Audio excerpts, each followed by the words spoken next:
I have turned off the language interpretation for a minute, but this is only to tell you that shortly we will be turning it on. And when we do, please choose English. And at that, so maybe what we'll do is we will only turn it on when Isabel is speaking. And then after Isabel is done speaking, we will turn it off so everybody will speak in English. So I will give you instructions accordingly. So sorry about the delay. We will begin right away. Okay, so we have all that set up. My co-hosts, would you please let people in as they come, because I will need your help in doing that. Can we please start the live streaming and recording? Everyone, please make sure that you are, please note that we are recording this event and we are live streaming it on YouTube. Okay, great. So hello everybody and welcome to this launch of Through Pluripolarity to Socialism, a manifesto.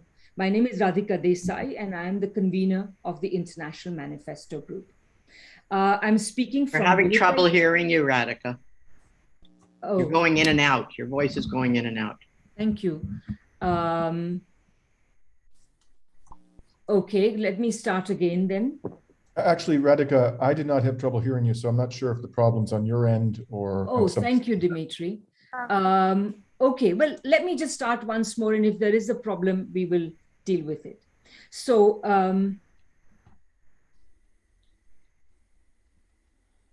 Radhika, can you just confirm that I speak simultaneously with Isabel, right?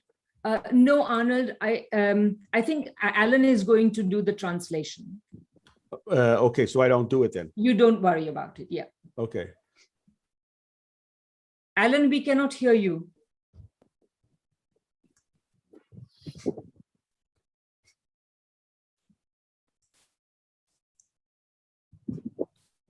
We cannot hear you, Alan.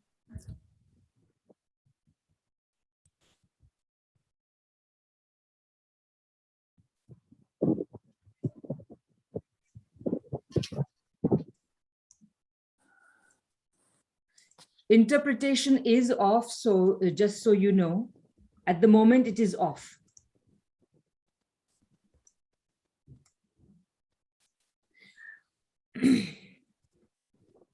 Okay. Arnold should do the translation. Well, please call Arnold here. Just talk to him. Just talk to him and then switch off the phone. Please arrange whatever you need to arrange. Elizabeth is speaking first. Okay, let's start again, please, everyone. Welcome to the launch of Through Pluripolarity to Socialism. My name is Radhika Desai, and I'm the convener of the International Manifesto Group. I'm speaking to you from Winnipeg, which stands on the stolen lands of the Anishinaabe, the Cree, the Ojibwe, the Dakota, and the Dene peoples, and it is also the homeland of the Métis Nation. Before we start with the speakers, let me give you some background on the International Manifesto Group and the manifesto itself. A group of us began meeting soon after the pandemic started, a very international group, and discussing the fast-changing character of the political and geopolitical economy of various societies and the world they compose.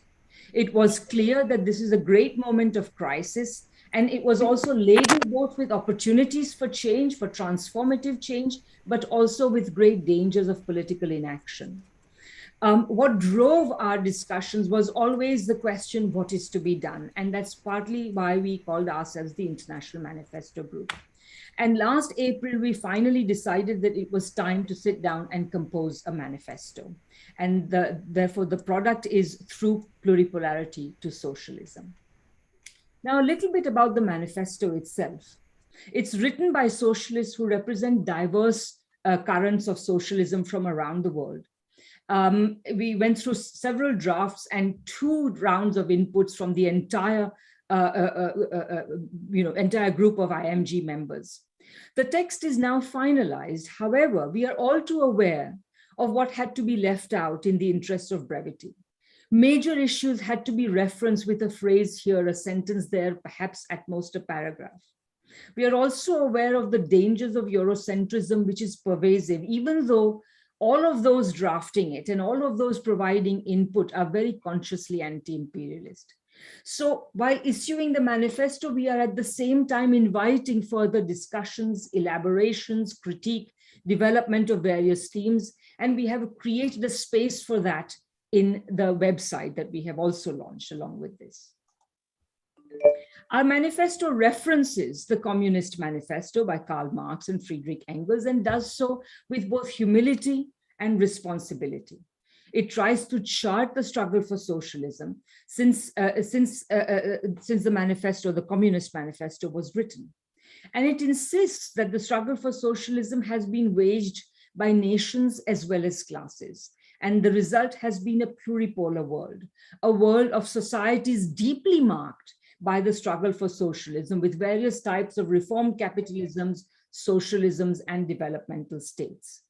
That is also why we chose this date, the 5th of September, to launch the manifesto, because it coincides with the 50th anniversary of the Belgrade Conference, which took place from the 1st to the 6th of September in 1961, and at which the non-aligned movement was founded.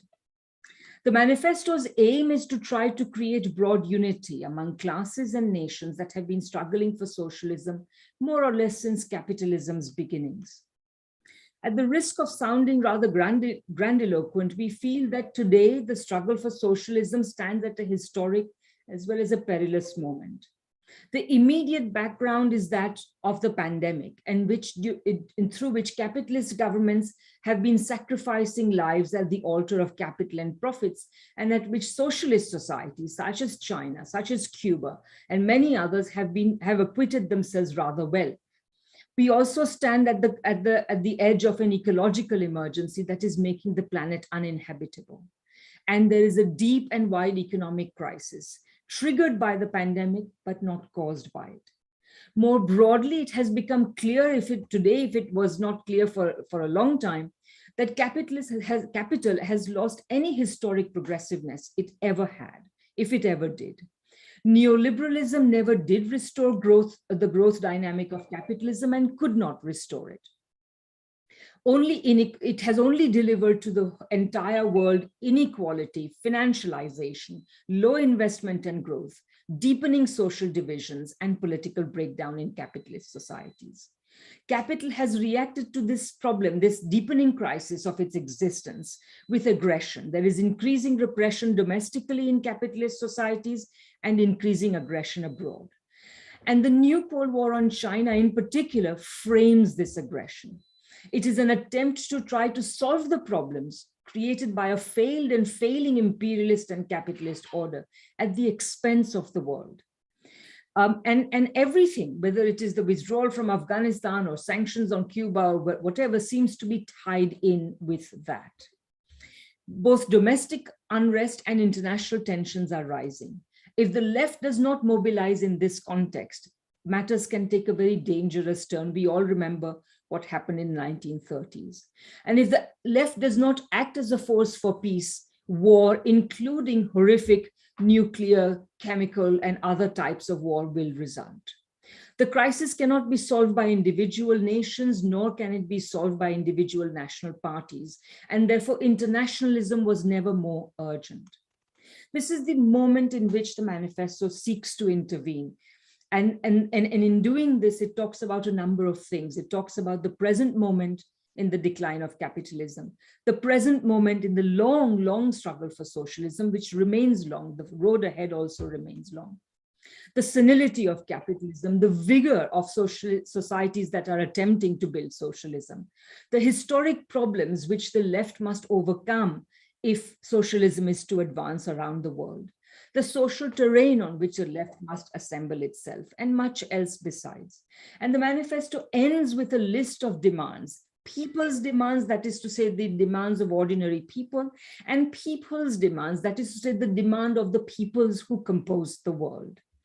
Above all, we have tried in this manifesto to reflect the spirit that was expressed by Marx and Engels when they said that communists do not form a separate party opposed to other working class parties. They have no interests separate from and apart from those of the proletariat as a whole. They do not set up any sectarian principles of their own by which they shape and mold the proletarian movement. The communists are distinguished from other working class parties by this only. One, that in national struggles of the proletarians of different countries, they point out and bring to the forefront the common interests of the entire proletariat, independently of nationality. Two, that in various stages of development, which the struggle of the working class against the bourgeoisie has to pass through, they always and everywhere represent the interests of the movement as a whole. We in the IMG were a small group, and we feel we've done much in the past year. And this also places a responsibility on our shoulders and that of fellow socialist groups and movements around the world. The time is now to achieve more. Humanity demands it, and we must pledge ourselves to do it. So I hope that gives you some idea of the purposes and intentions with which we are launching the manifesto. We are lucky to have a series of very distinguished speakers to join us today. Sorry, one second, please. Yes, and we hope that the speakers will, of course, speak what they wish to speak about, but also address what they consider to be the most valuable points in the manifesto and those that they feel should be developed further. So our first speaker, and we have some 14 or 15 speakers. There may be one or two last-minute cancellations, but we are going to begin with, we are honored to begin with Elizabeth Monal. 1 second. Yeah. I'm hoping that Arnold can translate because I can't hear her very well on my speaker. So are we going to have Isabel now? Yes, but Arnold, I have him on the phone, he's willing to do it. So yes. Make him an interpreter. He is an interpreter. Okay. So it's all. But he's not showing up as an interpreter. That's the problem. Yeah. I'm sorry, but this is, see, if I do this, he has not joined. You have joined. Okay. Somehow so he's not showing up. You will have to do it. I'm sorry. Yeah. Okay, I'm sorry about that. We are still trying to work out the interpretation. But let me begin by introducing Isabel Monal. As I said, we are extremely lucky to have her because Isabel Monal is really, as many people say, she's a living icon of the Cuban Revolution, one of the most important socialist revolutions of our time. Isabel is a philosopher, an essay writer who has won the National Prize of Social Sciences. She is an emeritus academician in the Cuban Academy of Sciences and director of the magazine Marx Ahora. She's a member of the International Council of the Historical Critical Dictionary of Marxism, the Historisches Kritisches Wörterbuch der Marxismus in Hamburg, published by Argument Verlag. She's also, after the triumph of the revolution, she held various positions and responsibilities in the political, cultural, and academic life of the country. She was an official P5 level program assistant for 10 years at UNESCO in Paris. And as such, she carried out the international tasks and missions in countries on 4 continents, including evaluation missions. She created a collection of higher education publications, organized international meetings, and conceived and implemented numerous projects and plans. She was a tenured professor for 20 years at the University of Havana and held various positions, including Vice Dean of the School of Letters and Art. She likewise was a member of University Reform and years later, a member of the committee that conceived the study plan for the Faculty of Philosophy. Her texts have appeared in 8 languages and have been published in more than 15 countries on 4 continents. She's invited to give lectures and regularly participates in international meetings in the countries of various regions. So Isabel, we will start with you now. Please let me also say before Isabel begins that I'm going to turn on the interpretation. And when I do that, everybody who wants to hear Isabel in English must choose English under the interpretation icon. So I'm going to turn it on now. And when I do, please choose English if you want to listen in English. Excuse me, who is doing the translation?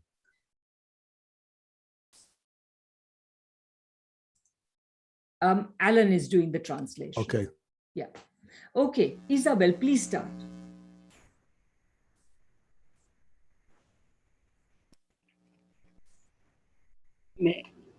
¿Puedo comenzar? Yes. Can I Yes. start? Yes. Yes.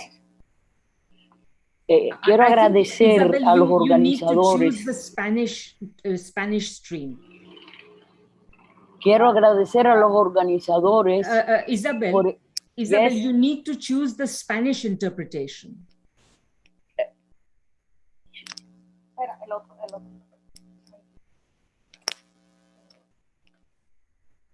Isabel needs to choose the Spanish channel, I believe. Yes, Yes. I did it.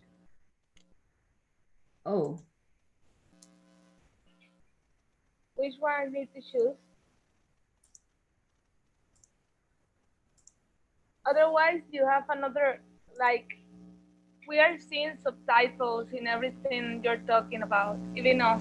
no, please ignore that. That's not a point. Okay, I'm going to try this now. Can you speak, Isabel? Habla, nena. Yes. I can Alan, hear. can you hear her? Okay, excellent. Let's do it. Let's go. I cannot hear what you're saying. Nena. Please start. Okay, empieza. ¿Puedo empezar? Yes. Can I start now? Yes. Yes. Quiero comenzar agradeciendo esta invitación a este encuentro para participar en esta Alan, I debate cannot tan hear you. importante por el significado del documento, que es un documento muy firme en el antiimperialismo y que señala muy claramente el objetivo socialista.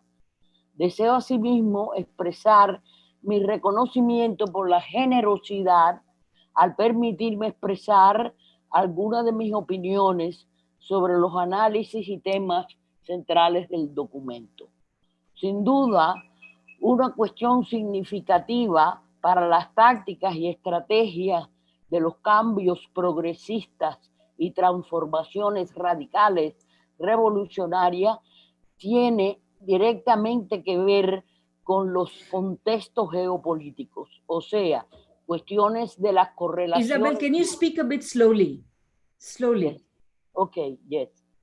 Tiene directamente que ver con los contextos geopolíticos, o sea, Alan, what's happening? cuestiones de las correlaciones de fuerza, tanto a nivel mundial, que son las fundamentales, como también las relaciones de fuerza regionales.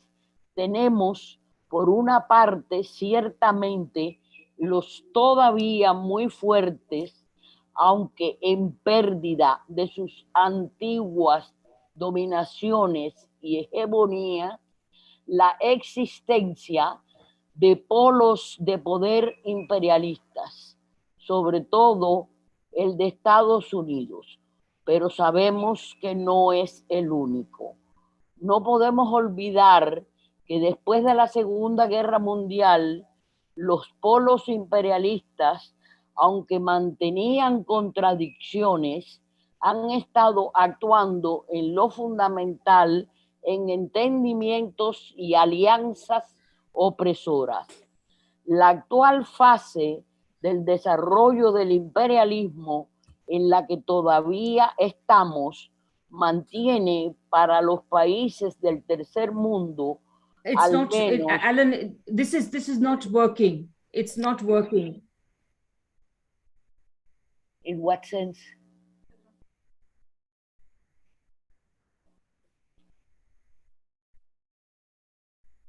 I think we'll do consecutive because we have to hear Isabel. So please ask Isabel to start and speak one sentence at a time. I'm going to turn off the language interpretation. Isabel will speak one sentence at a time. Isabel, you will speak one sentence at a time. Start again. From the beginning? Please. Sí. Well, may I sometimes say certain things in English and others? Of course, absolutely. Absolutely. Okay, then because, Yes. Thank you. Then first of all, I wanted to thank you for the invitation to participate in this meeting, a meeting I consider very important because of the determinant character anti-imperialist, and because the document advocates for the central objective of socialism. I also wish to express my acknowledgement for your generosity, allowing me to express some of my opinions about the analysis and themes central to the document. There is no doubt significant question of tactics and strategic for the progressive changes as well as for radical or revolutionary changes that are directly connected to the geopolitical context. That is, question that the force correlations at global world level, which are the fundamental, but also for the regional, this question of geopolitics is very important. That we have, on the one part, certainly, the very strong still imperialist powers, although they are not so strong, so dominant, and so hegemonic as they were before. And particularly that of the United States is not so strong, it's declining, but still they are very strong, at least for Latin America, is terrible. And this imperialism is not the only one. We cannot forget that after the Second World War, the imperialist poles, although they had contradictions, they are acting since then, and particularly in the second half of the last century and the beginning of this century, they are acting fundamentally understanding each other in alliances, oppressive alliances. The actual phase, the present phase of the imperialist development in which we are still, keeps the countries of the third world, at least that's the case of Latin America, with certain characteristics which can be identified also in imperialism as it is more today. So there is a couple of characteristics which we find in the first phases of imperialism, but still we find it in the phase we are today. And one of these is a characteristic identified by our foundational Marxist, Latin American Marxism, which was created, let's say, the origins during the decade of the 20s and the beginning of the 30s of the last century. Those very intelligent and militant Marxists of that period in Latin America identify that the alliance between imperialism, like the United States, and the national traditional oligarchies, dominance in our lands, they make an alliance for exploitation because they need each other. So imperialism needs absolutely these classes in the national countries of the third world submittance, and so is the case in Latin America. So imperialism needs these classes in order to function and operate effectively. And those classes, of course, get benefits also from this kind of alliance. In our present moment, solidarity, at least that's the case of Latin America and the Caribbean, solidarity among the different countries in our continent is essential for that different processes in the sense of progressive changes and revolutionary changes can really take place. That's what we call solidarity of la patria grande. I also, and also, I think very strongly that another thesis of the group of foundational, one thesis is that our Marxism is absolutely necessary, the alliance between the endeavors, the social classes struggle, and the links with national liberation struggle. Within the need of both in today's world, and it was before, and we cannot think of making the changes only on the basis of the social struggle, but also the national liberation struggle.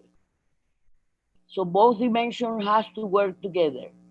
It is also clear that in the last time, new poles of power, which are not imperialist, have emerged and have become stronger every time. Therefore, we find also new regional poles, which are also important. In both cases, the regional and the world, which the world are the most important. In both cases, they have become a world reality, and it has a very important meaning in a positive sense for the emerging and maintenance of struggle against imperialism and for socialism, and even for reform that imperialism in our continent do not tolerate. And so that's the truth. It is clear that these poles of power, the new ones, which are not imperialist, are very important. They constitute poles that create positive conditions for our endeavors for socialism and in general for important changes in favor of social justice, freedom, and so forth. I also think that in our document, the idea and the dimension of emancipation should be central. So as it was in the conception, revolutionary conception of Marx and Engels, and maybe it might be convenient that this feeling of emancipation should sort of, which should sort of find it tout along the document, although the word is maybe not mentioned. In the perspective of the relationship between different countries and nations, this vision of emancipation, I think, should put emphasis in the right of the people and the right for equality and the right of equality of nation. And therefore, it is very important that this idea should be translated, let's say the word translated in this case, in the international relation, and at the same time in the geopolitical interconnection and changes that are also taking place. And so in this condition, I think we should also fight and make efforts for multilateral relationships. Therefore, multilateralism means should be more underlined in the document, and is more coherent with the perspective of emancipation in a wide sense, integrality, not only economic. And in that view, the right of the people, the right of the nation, of all nations at equal levels, I think is essential. Maybe It's not changing, but maybe stressing, adding, I don't know, maybe. Okay, thank you so much. Thank you, Isabel. Those were very important and wise words. And we really appreciate your participation. We hope you will remain with us because perhaps we will Yes, have yes, I questions and remain. answers at the end. No, I remain all the time. Lovely. Thank you so much. Okay, our next speaker is Dmitry Laskaris. Dmitry is a lawyer, activist, and journalist. In 1991, he began his legal career at the Wall Street firm of Sullivan and Cromwell. In 2004, Dmitry joined Canada's leading class action law firm, Siskins LLP. While at Siskins, Dmitry co-founded and led Canada's most accomplished team of securities class action lawyers, recovering over $500 million for aggrieved investors. In 2012, Dmitry was named by Canadian Lawyer magazine as one of Canada's 25 most influential lawyers. And in 2013, he was named by Canadian Business magazine as one of the 50 most influential persons in Canadian business. Dmitry is the fiercest legal advocate for shareholder rights. In 2020, Dmitry ran for the leadership of the Green Party of Canada, and I should add that he ran on an eco-socialist platform, a very firm, wide, and deep eco-socialist platform, and finished second out of 8 candidates, losing only at the 8th and final ballot. So, Dmitry, please, the floor is yours. Thank you, Radhika. It's a pleasure being here today. And on this important occasion, as dozens of socialist intellectuals from around the world are gathering virtually to reaffirm here their collective commitment to revolutionary struggle and transformation, I'd like to devote the time allotted to me to focus my comments on an individual I regard as a towering journalistic figure of our era, and that figure is Julian Assange. And why have I chosen to do this? Because in my view, fundamentally, Mr. Assange is a victim of those 2 terrible scourges which threaten our very existence and which the manifesto critiques so eloquently, namely capitalism and imperialism. Julian Assange is being persecuted by the most powerful capitalist imperialists in the world precisely because he fearlessly exposed their crimes. And through WikiLeaks, Mr. Assange's journalistic achievements have included the following. In November of 2007, WikiLeaks released a 238-page US Army manual from 2003 on standard operating procedures for the Camp Delta prison in Guantanamo Bay in Cuba, where countless human rights atrocities were perpetrated with the approval from the highest levels of the US government. In April 2010, WikiLeaks published video footage from a 2007 US Apache helicopter attack in Baghdad that killed at least 9 men, including a Reuters news photographer and his driver. And as we all know, that terrible war was waged primarily to enable Western capitalists to seize effective control over Iraq's vast fossil fuel reserves. In November 2010 to September 2011, WikiLeaks disclosed more than 250,000 unredacted US diplomatic cables dating from December 1966 to February 2010, in what is now known as Cablegate. And those documents included verification that the US had conducted secret drone strikes in Yemen. It disclosed details of US efforts to gather valuable information on United Nations representatives and a push by Saudi Arabia's brutal autocracy to have the US strike Iran. In July and October 2016, WikiLeaks released nearly 20,000 Democratic National Committee emails and another 2,000 emails from Clinton campaign manager John Podesta. The email showed that the DNC had favored Clinton over her left-leaning rival, Senator Bernie Sanders. And among the damaging information in Podesta's emails was the news that then acting DNC chairwoman Donna Brazile had given the Clinton campaign debate questions in advance, thus disadvantaging her principal rival, Bernie Sanders. In effect, the DNC and Podesta emails highlighted the slavish devotion of the Democratic Party establishment to a corporatist elite. For these and many other reasons, Mr. Assange has arguably done more to expose the crimes and corruption of the capitalist class than any other journalist in my lifetime. And for this, he has been rewarded with psychological torture and indefinite imprisonment by the British and American governments.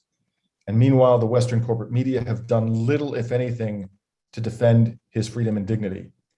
I go so far as to say that today, one of the numerous possible litmus tests for true journalism is whether those holding themselves out as journalists have at some point risen to the defense of Julian Assange. If they have not done so, then I say that they are no journalists at all, but are mere scribes of a capitalist and imperialist class. As a Canadian journalist, I find it disgraceful that in Canada's mainstream media, I have yet to see a single editorial or op-ed calling for the release of Julian Assange.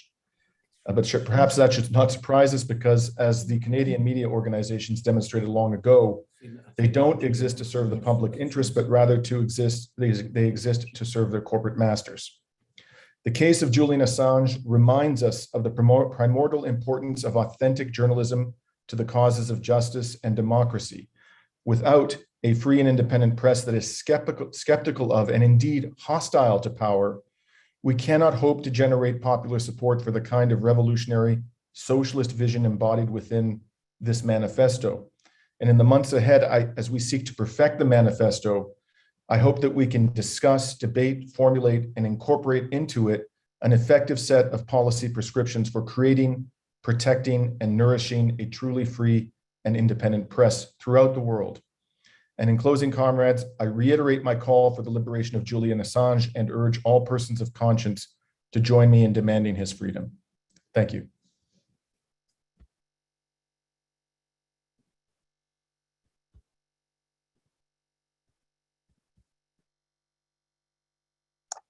You're muted.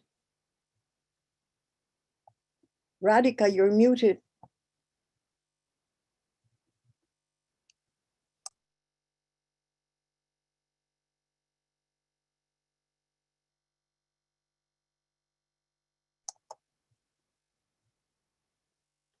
Radhika, you're muted.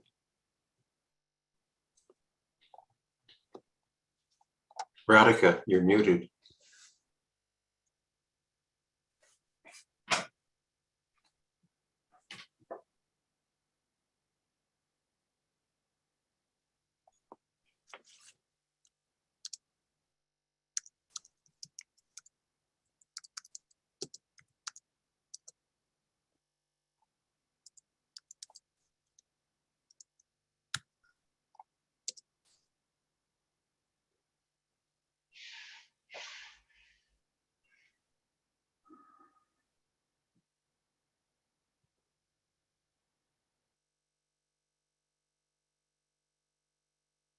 We seem to be having some technical difficulties. We'll wait for Radhika to return.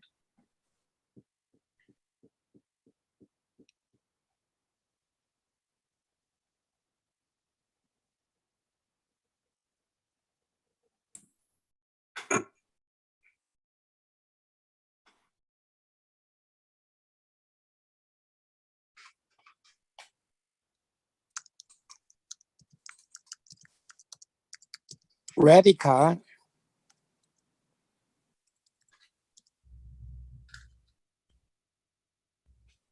you muted.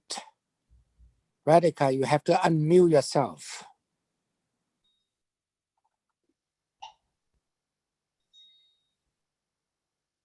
Yes.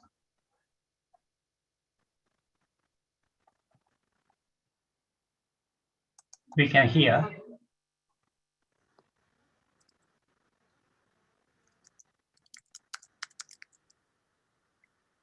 We can't hear.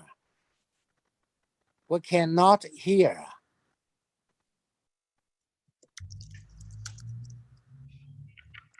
He's not actually muted. It's the same problem we had with Alan's audio before. Yes. She has to adjust the interpretation icon.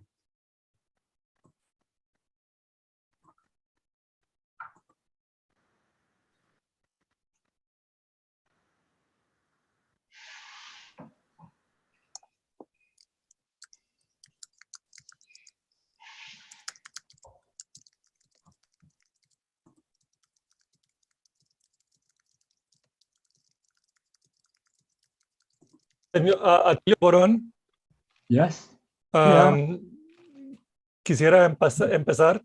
Estamos teniendo unas dificultades técnicas. Sí. ¿Puedo hablar en castellano o en inglés? I go over bad English is better than difficult Spanish, okay? Well, thank you very much, everybody. Many friends here. Isabel, hello. Great. Very good, your presentation. Alan, the same. Thank you, Radhika, for the invitation, and Arnold August, which made this very nice invitation. I think that the group has prepared a very interesting document, which deserves a thorough discussion, and I think it's stuff which has a great educational value. Okay, I would like just to make a couple of comments, in the sense that I think that after the fall of Kabul and the withdrawal of the American forces from Afghanistan, this paper needs to consider this new situation. I think that in the international scenario has been produced changes of enormous significance. I will mention that the main stages in the evolution of the international system were always signaled by catastrophic events. The atomic bombs dropped on Hiroshima and Nagasaki in 1945 and the defeat of Nazism in the Second World War gave rise to the so-called bipolar order.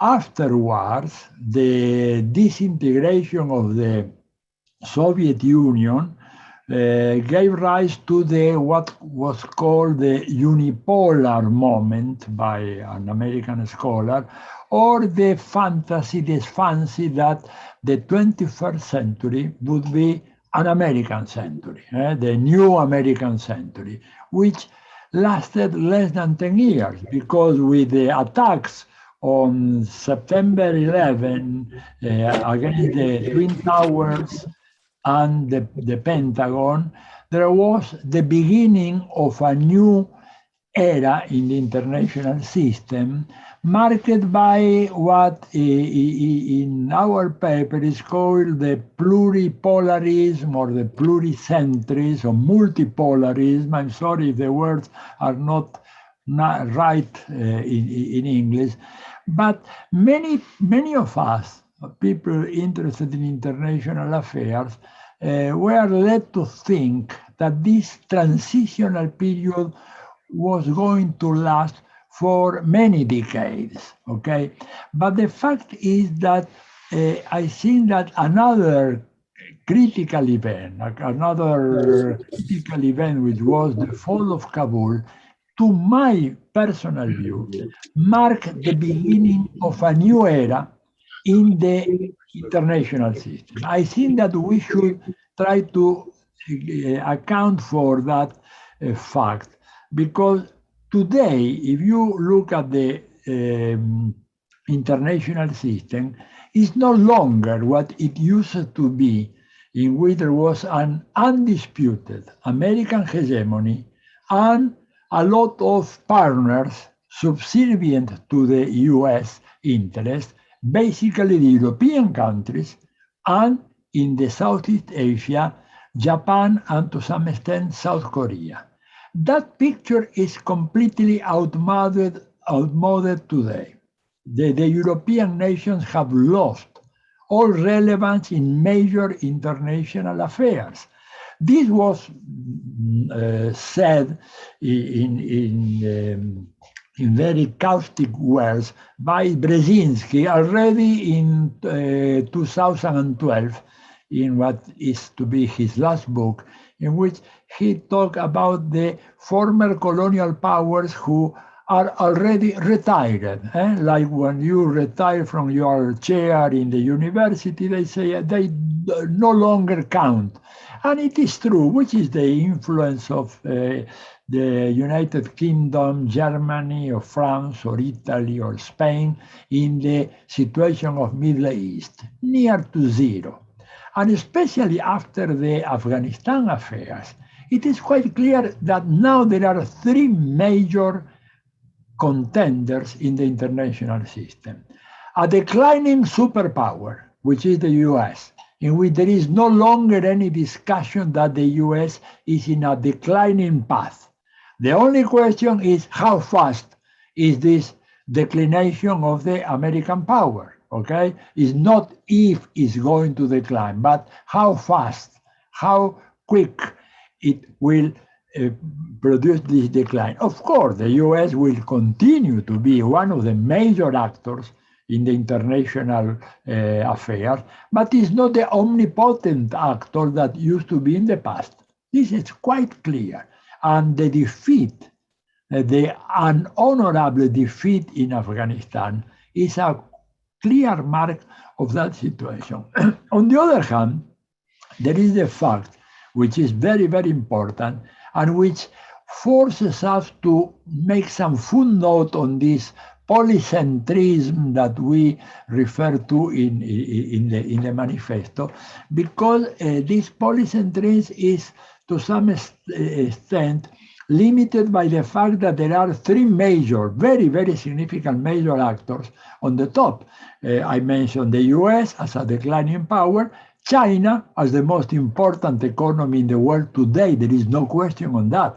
The OECD in Paris, which cannot be regarded as a progressive think tank, produced several reports in the last years showing that by whatever measure we want to use to measure the size of the Chinese economy, by 2025, the Chinese economy will be much larger than the US economy, again, by whatever measure you want. And on the other hand, and more importantly on this, is the fact that today China is the driving force of the world economy, is the major partner, is the principal partner of 144 countries in the earth.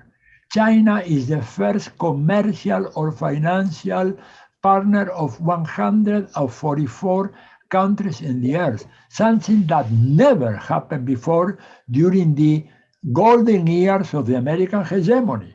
So this is the other reality.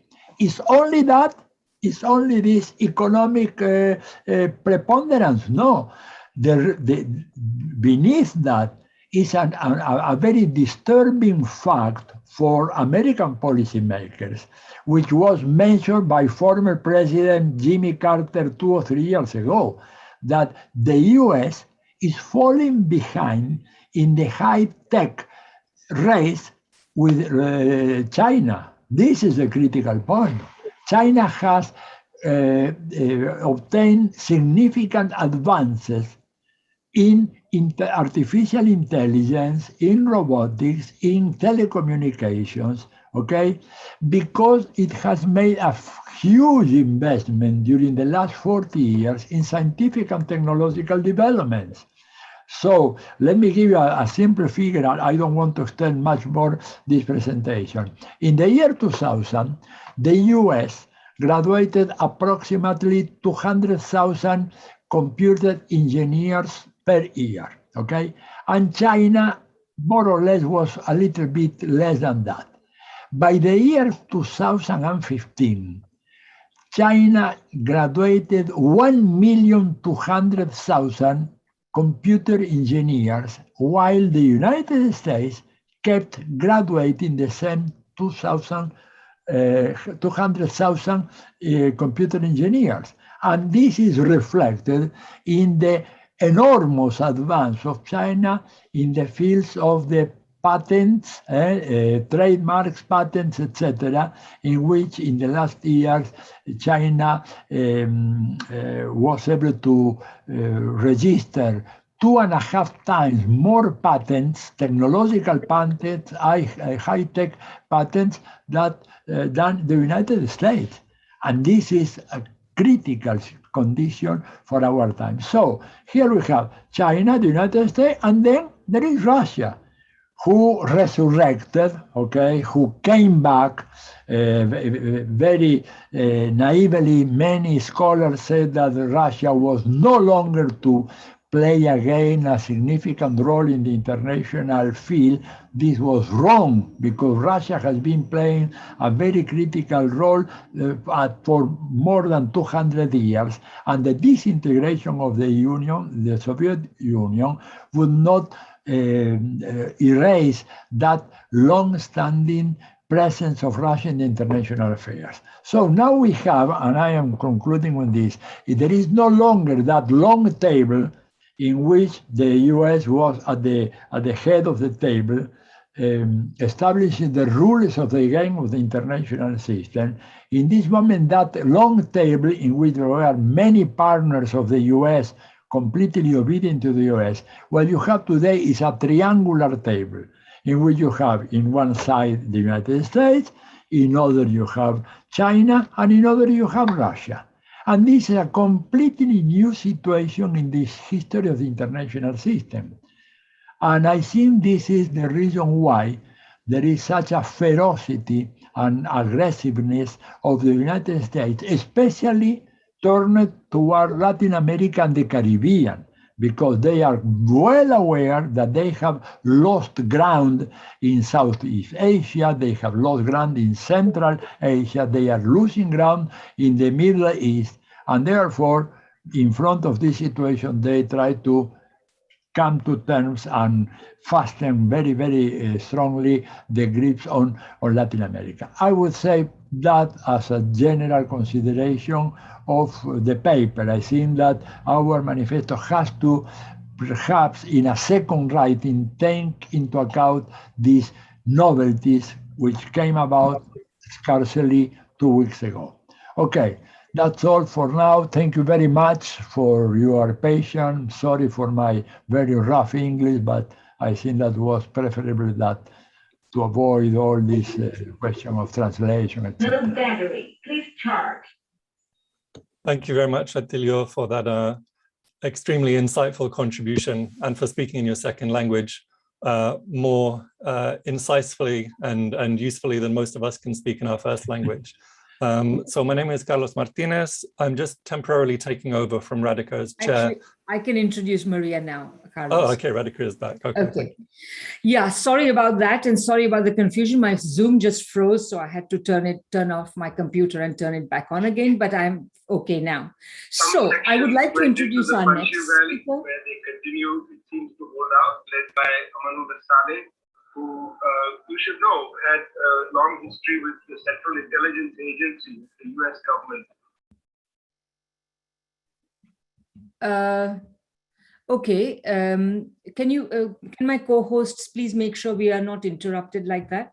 Let me introduce Maria Paez Victor. Maria has a PhD in sociology, and she's originally from Venezuela. She now lives in Toronto. She's the winner of the Distinguished Achievement Award in Political Economy of the 21st Century, and awarded by the World Association for Political Economy at its 14th forum here in Winnipeg. One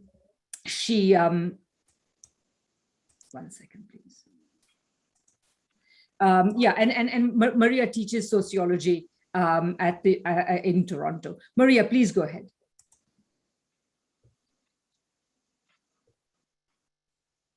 Can you hear me? Can you hear me? Yes. Can you hear me? Yeah. Okay. Thank you very much, Radica and Alan, for this opportunity to be on this Zoom with so many distinguished people here. I've listened carefully to these wonderful people speaking here.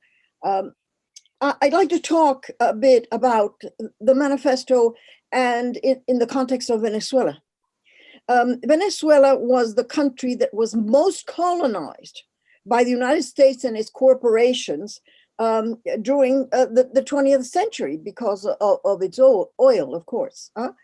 And your opening statement is what Marx and Engels said, that the ruling class, unable to secure working people their existence, is unfit any longer to be the ruling class and impose its conditions. Well, this is exactly what happened in Venezuela. Venezuela has been a microcosm of some of these historical processes that this manifesto very clearly writes about.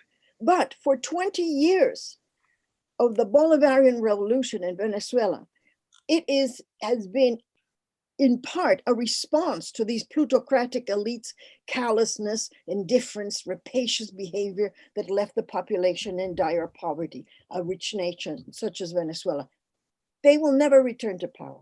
I can safely say that, because they threw their lot with the oppressors, fully backing the outrages of the United States and allies that visited upon them so much suffering. And Venezuela has been a nation that has defied them in asserting its independence, its sovereignty, and its road to socialism. This is the example that the United States and the corporations and allies will not accept, that in the Western Hemisphere, there should be a country that says no to capitalism. And of course, we are following in the steps of the Cuban Revolution. But Cuba and Venezuela are really the type of socialism that you should really focus on, especially when you see what their socialism means in the 21st century, because it means that there has been a process of change within them. Venezuela is a shining example of what socialism can accomplish, even though there's a vile economic, mediatic, diplomatic, political war waged against it by the United States and Canada and its allies. What does this mean for the rest of the world, for the rest of the nations? Well, there is supposedly a rules-based international infrastructure, all these international organizations, and the international order, all these institutions, you can see in how they have treated Venezuela, have been demonstrated to be a sham, a vile tool of oppression and thievery, a facade to further dominate nations that dare to say that they are sovereign, that they're not puppets of the US and corporate capitalism. The malign attacks against Venezuela, I'm sure you know, it's been paramilitary attacks, mercenary attacks, attacks with criminal gangs, the robbing of its corporations, of its assets, encouraging a false government, supporting coups, openly funding anti-democratic, violent opposition. But I have been very often disappointed by many on the left, many supposed progressives, socialist parties, and groups that should know better in the world, for their lack of support for the Bolivarian Revolution, specifically those in North America and Europe. It should have been a visceral, a passionate, a full support of the Bolivarian Revolution. Remember the Spanish Republic of 1936 and 39. If the democracies and socialists of the world had more fully defended the Republic, the Nazis would not have been so emboldened in attacking the rest of Europe, and who knows how world history could have been. Now, why this lukewarm attitudes towards Venezuela? Why? I think it has been because the rigid ideas of what is socialism, by their unaccepting of diversity, of the pluralism that Hugo Chavez spoke about, and quite frankly, because of their ignorance of Marx's essential work that indicated that revolutions are not born out of a book, but out of the class struggle of societies with their own idiosyncrasies and their own circumstances. Marx's view was a dynamic view that pointed out, unlike other theorists, exactly how change occurs. The Bolivarian Revolution is quintessentially Venezuelan, without stopping also being socialist. As Engels said, socialism is not written in stone, but is in a process of constant change and transformation. And that should be front and center here. What is the socialism now of the 21st century, particularly of the transformations in Cuba and in Venezuela? Venezuelan socialism is robust. It has displaced private capital from political power, and there lies the venom with which the powerful elites have reacted against the Bolivarian government. And it is squarely set on human rights, on sovereignty, on democracy, on its constitution, on the distribution of wealth. No wonder there's no anomie no social despair, no random violence, no shooting like in the United States, no social disintegration or delegitimization of the institutions in Venezuela. And the USA, Canada, and the OAS and the EU's attempt to create a puppet alternative with the opposition outside the country utterly failed. So this is the question. After all the empire, this imperialist nations have thrown against Venezuela, how come Venezuela is still there, still strong? It's even stronger than ever. It's socialism.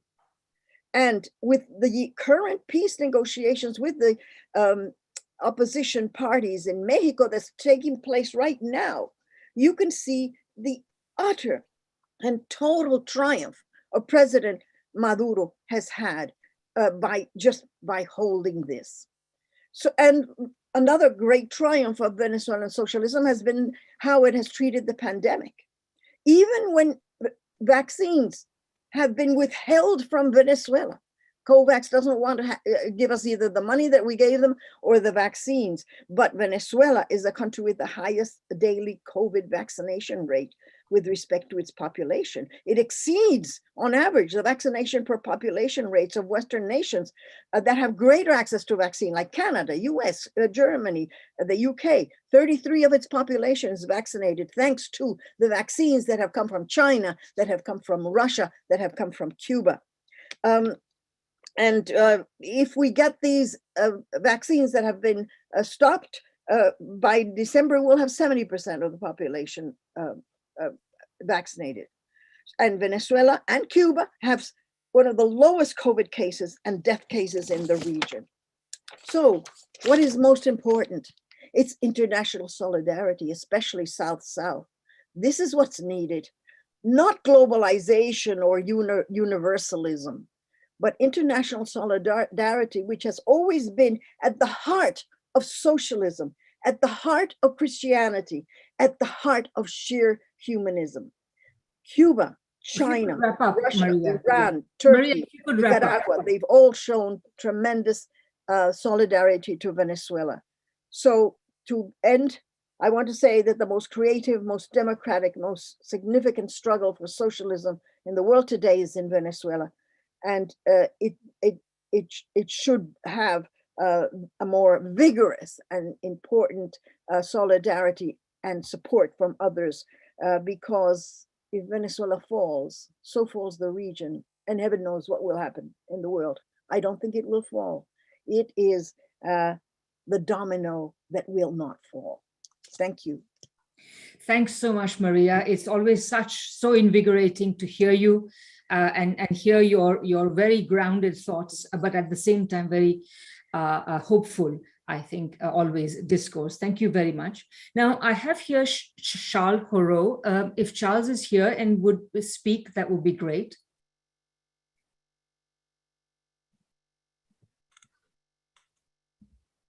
Wait. Hello, Charles. Sorry,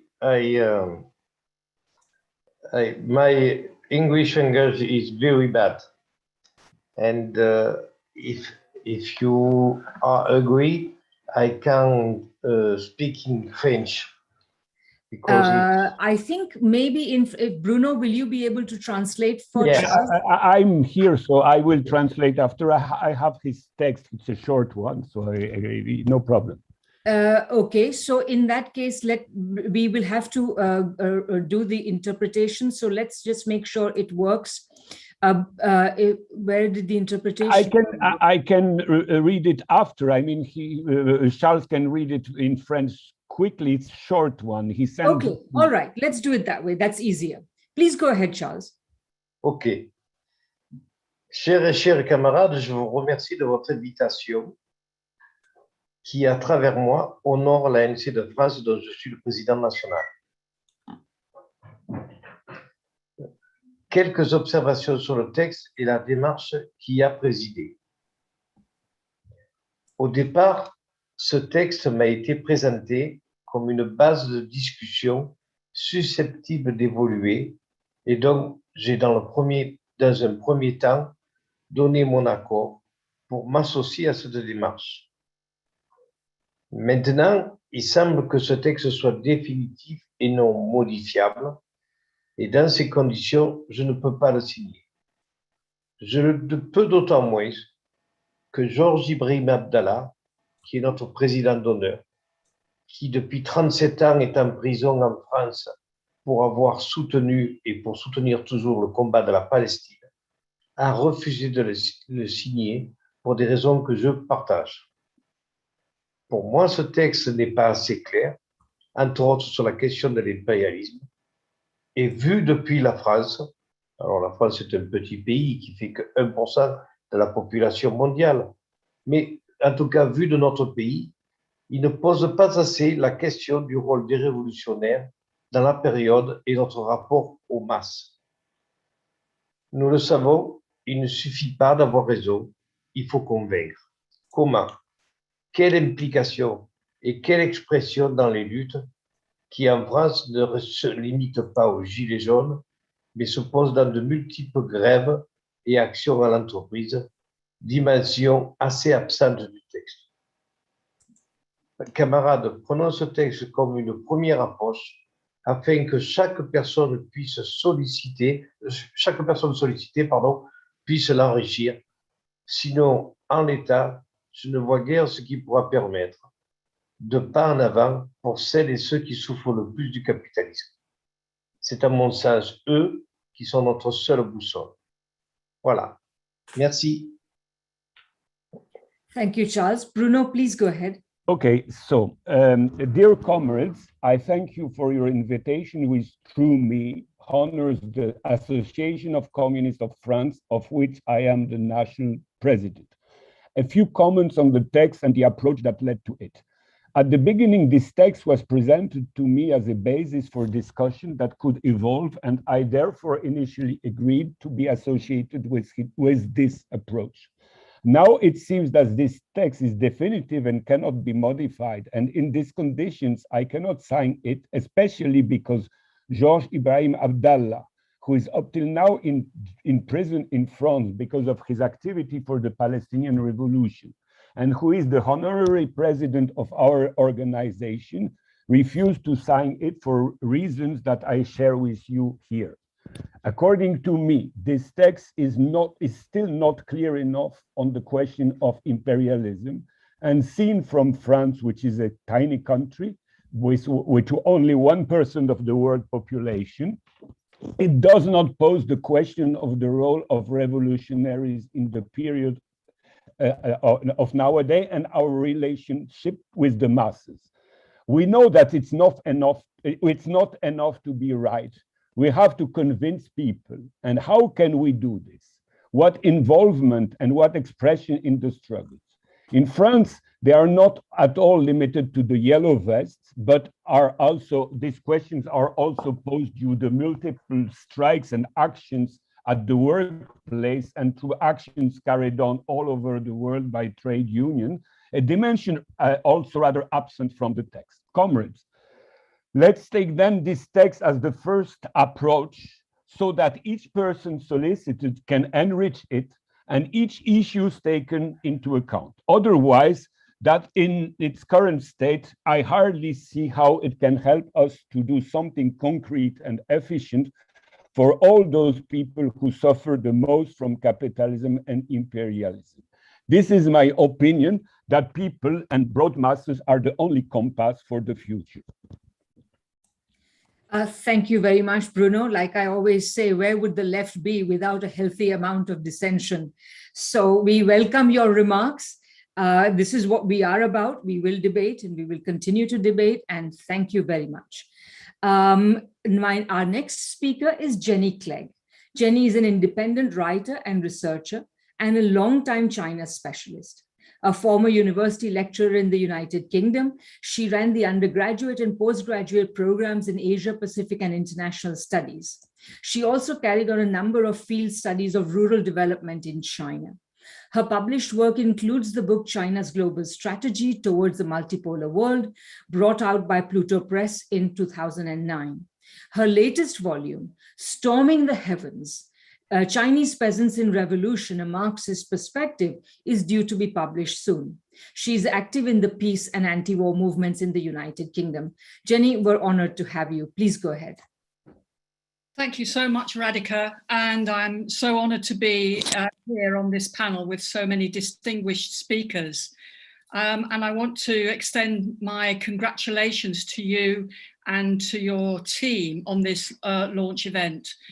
This manifesto is indeed a timely document, and I'd say, in fact, that it has seized the time as we enter a period of profound historical change with the decline of US imperialism, as previous speakers have mentioned, giving way to a new world configuration of power. I think the starting point really is quite a simple proposition, that amidst multiple crises the world faces today, the climate catastrophe, pandemic, the crisis of inequality and precarious economies, of reactionary nationalism and racism, what is needed above all is international cooperation to prioritize people's needs. Yet at precisely this time, relations between the two most influential powers, the US and China, are deteriorating alarmingly. The manifesto not only gives us the historical context here, but does so by setting out its core contradictions between developing and developed countries, imperialism and anti-imperialism, capitalism and socialism, contradictions which overlay, subsume and intertwine each with the other. Robert Cox described the international as a terrain of struggle. This struggle has now come to pivot increasingly on the relationship between the US, the largest developed country, and China as the largest developing country. The US, the declining power, clinging to world dominance with a ferocious tenacity, and China serving to lift all boats in a rising tide of world development, and in so doing unleashing a process of world multipolarization. So these various contradictions are now becoming concertina together, following the world financial crisis of 2008, to emerge all the more clearly in the light of the recent dramatic events. If the 2008 crisis punctured the neoliberal myths, the fiasco of the 20-year war in Afghanistan is leaving US credibility as a benevolent world leader in tatters. Meanwhile, China, now turning towards common prosperity, a development surely as significant as the adoption of the open door policy 40 years ago, this shows that the path forward is indeed, as the manifesto title grasps, through pluripolarity to socialism. The US withdrawal from Afghanistan is not, as we know, the end of warmongering, nor the end of US efforts to shape the world in the interests of its own primacy, with the sovereignty and rights of developing countries coming under constant pressure. The way will be mapped out in part, at least, by shifts in the relative strengths of the United States and China, as measured by their military, economic, and technological power. But as we know, the concentrated essence of economics is politics. So alongside the objective factors, subjective consciousness also counts. And the critical question also concerns how the contradiction between the two major powers plays out across the world amongst the other imperialist powers and the far more numerous emerging and developing powers, the extent to which these begin to question the reliability of the US as an ally and partner, and to loosen their ties to follow a new path, at once more independent and more cooperative, in a movement representing the true spirit of the UN Charter. We have to prepare for a rocky road ahead. The ruling classes and political elites are increasingly in chaos, but as the Chinese say, a crisis contains both danger and opportunity. The problem is that, as this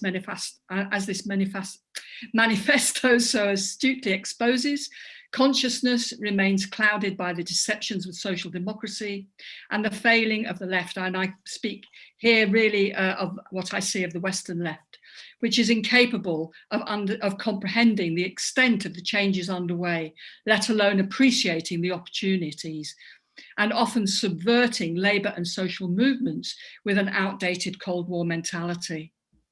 Here, the manifesto boldly steps forward, undaunted neither by the complexities nor the sheer scale of the challenges ahead. It sets out the terrain of struggle in such a way as to enable us to focus both on the particular crisis areas, be it of economy, inequality, the environment, public health, and so on, whilst maintaining perspective by keeping the whole picture in view, to find where doors may be opening to a better future. As such, it provides us with a springboard from which to keep abreast of upheavals ahead, to share ideas and to build up our position, to deepen our analysis and to start to engage the wider left to find the direction to socialism. Thank you very much. Thanks very much, Jenny. That's great. Given the importance of China, I think we particularly appreciate your scholarship and perspective today. And in fact, our next speaker is from China. Professor Chang'en Fu is academician at the Chinese Academy of Social Sciences, CAS, director of the Research Center for Economic and Social Development, also at CAS, principal professor of the University of the Chinese Academy of Social Sciences, president of the World Association for Political Economy, president of the Chinese Society for Foreign Economic Theories, and a member of the People's Congress of China. Professor Chang's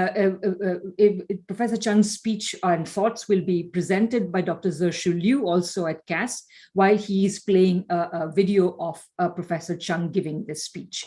So take it away, Zhirshu.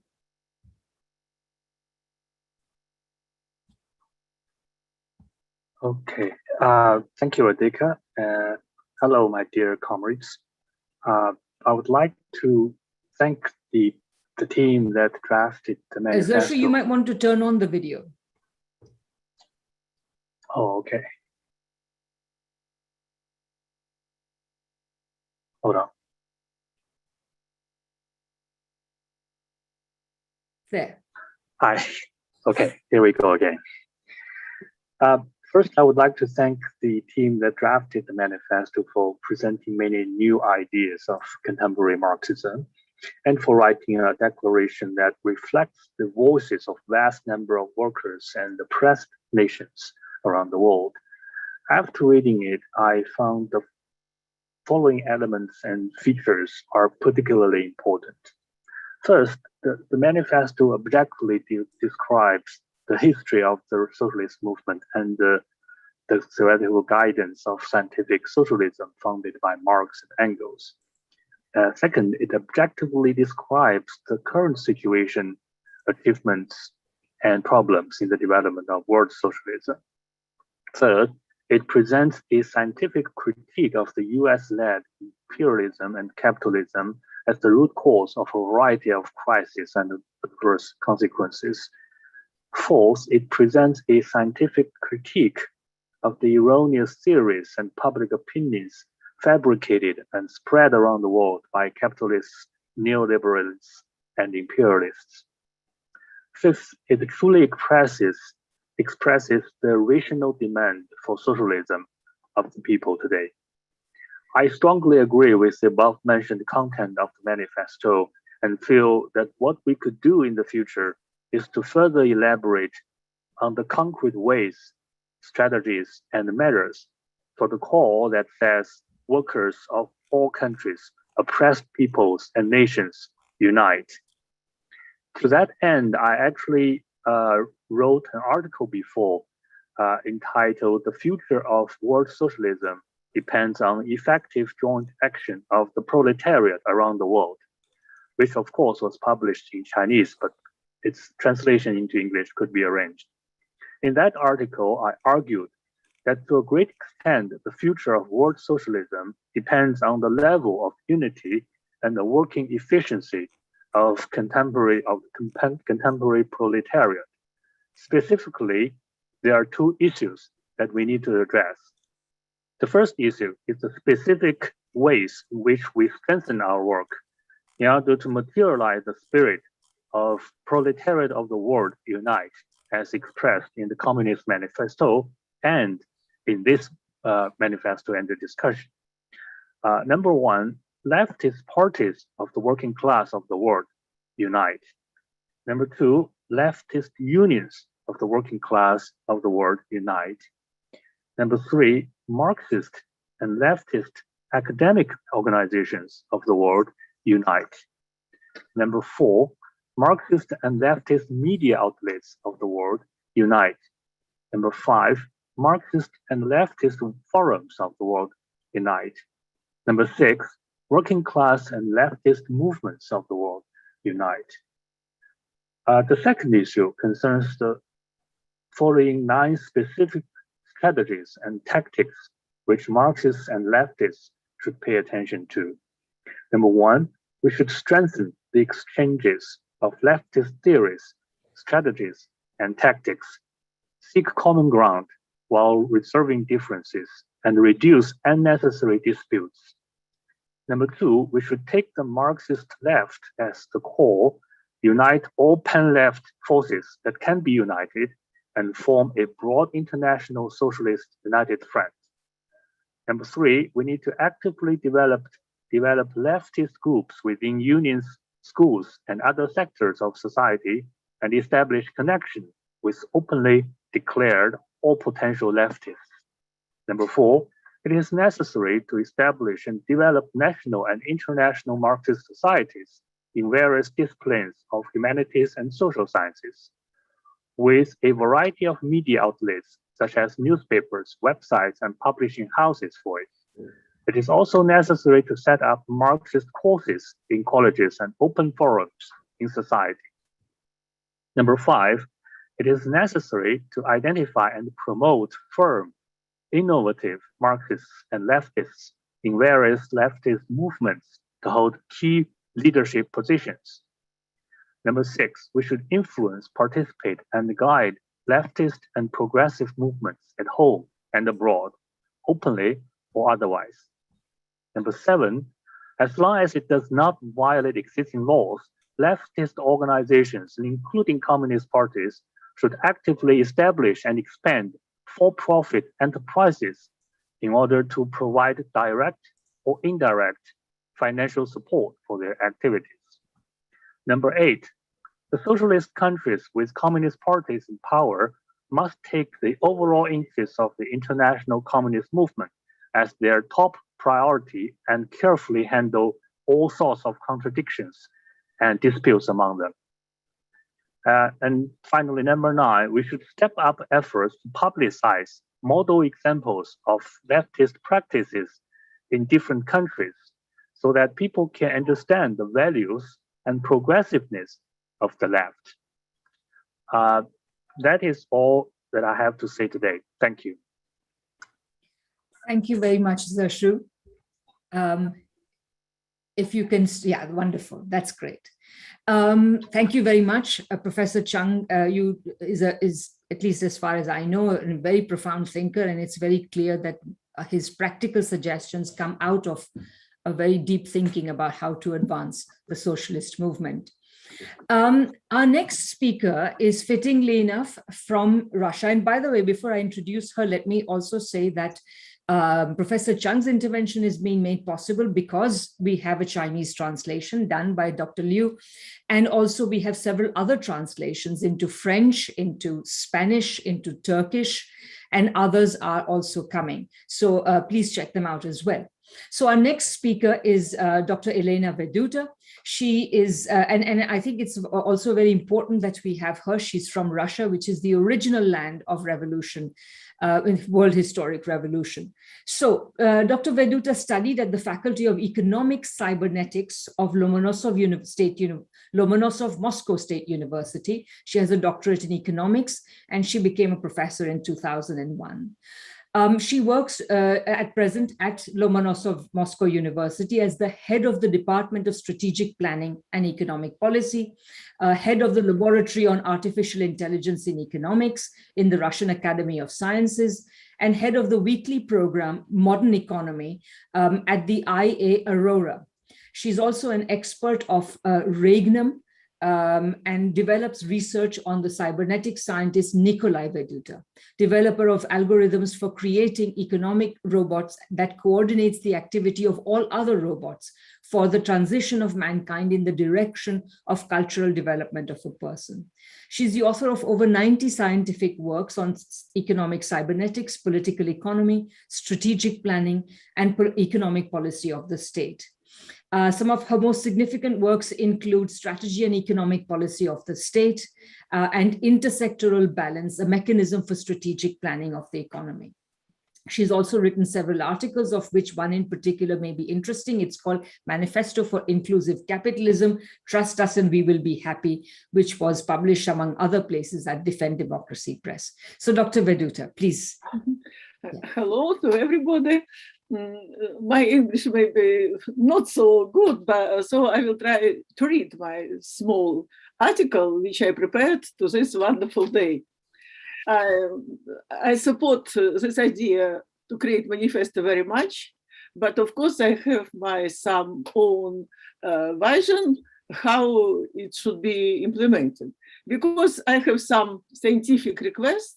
So we should explain the past, why this past came to this present, and what should be principles of constructing of future. And manifesto should be something as a call for the youth. If we can't do such strict, understandable document, we will be losers. So now I want to begin from how I can see the structure of our manifest. At first, I suppose, first point can have the name, the end of capitalist history, the future belongs to socialism. And in this first part, we can describe all negative trends of capitalism. People said about this a lot, so I don't want to repeat, but we can understand and to explain to youth that every capitalist is interested to maximize profit, and this the result of this is concentration and centralization of capital. It came to world's financial oligarchy, and they have their own global project, how to do they more rich than they are now, using all others people only for themselves. And I want to say that financial oligarchs, they are happy to have economic crisis, and they are doing environmental chaos. They can't receive these problems inside the capitalistic system. Now they use achievements of the digital revolution, and we know that they can see their future as a small group of people will command by others, which will be maybe bio-robots, and bio-robots will be very happy. And such trend goes to global fascism and global digital fascism. And very important to say that we should unite all normal people who wants to change this destruction of history of mankind, and to say that alternative is, to capitalism with his trend is only one, socialism. And my opinion, we should do the definition. What do we mean about socialism? Very important to say that socialism is a consciously managed economy aimed at improving the quality of life, cultural development of the individual, and of course with free thinking, responsibility, and so on. And then we should explain to people about such big influence which had USSR, and to understand why happened mistakes and USSR was destroyed, because if do not understand this, we will never do real socialism. By my opinion that we should have the second point of this manifesto, which will have the name, the influence of the USSR on other countries. And here I want to say, very important to understand economic models, because this period when USSR was in bipolar world, other countries could do their choice.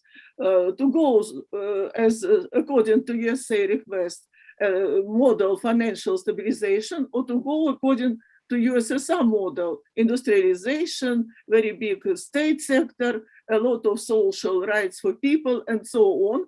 And we remember that Bandung, of course, Bandung is this very interesting movement, but we should know that all models were between all people had done choice, or USSR model or USA model. And now, when Soviet Union destroyed, no any another model, only the model which they gave finance oligarchs to all countries of the world. And analysis of the reasons of the failure of great country, and you wrote about Sputnik, about first our flight to cosmos. Yes, we could reach such achievements very quickly. And the question is, why, for what, thanks to all, to what mechanisms we could reach? And another question, why we were destroyed? And now we have in Moscow a lot of international conferences which are studying what the most important for future socialism, these reasons of achievements of the USSR and reasons for his mistakes. And I want to remind here Marx's thesis that the real industrial revolution will be when we can see some new how to say, no, for example, when feudalism came to capitalism, appeared machine. Machine had done very high productivity. So capitalism was interested only in free workers, organized market of labor, did not need feudalism. But Marx did not say what will be material technical base for future society, for socialism. He did not know about computers. He did not know, of course, about new programs. So he did not give an answer. And when Marx said that it will be very badly if Russia will do this revolution because it was very, very weak country, had no special machines, material technical base. But in 1917 year, the Great October Revolution happened in Russia, thanks that people supported socialist ideas. And Bolsheviki, led by Lenin, began practically construct the socialism. And it is very important, you should know, that thanks to the first French Revolution, Lenin introduced the principle of the party maximum, which limits the salaries of communists, because it was he wanted to prevent the transformation of party members into career bureaucrats. It was the idea of French Revolution. She was not. She gave her very big fruit for Russia. But then Stalin, he cancelled this party maximum, and bureaucratization began.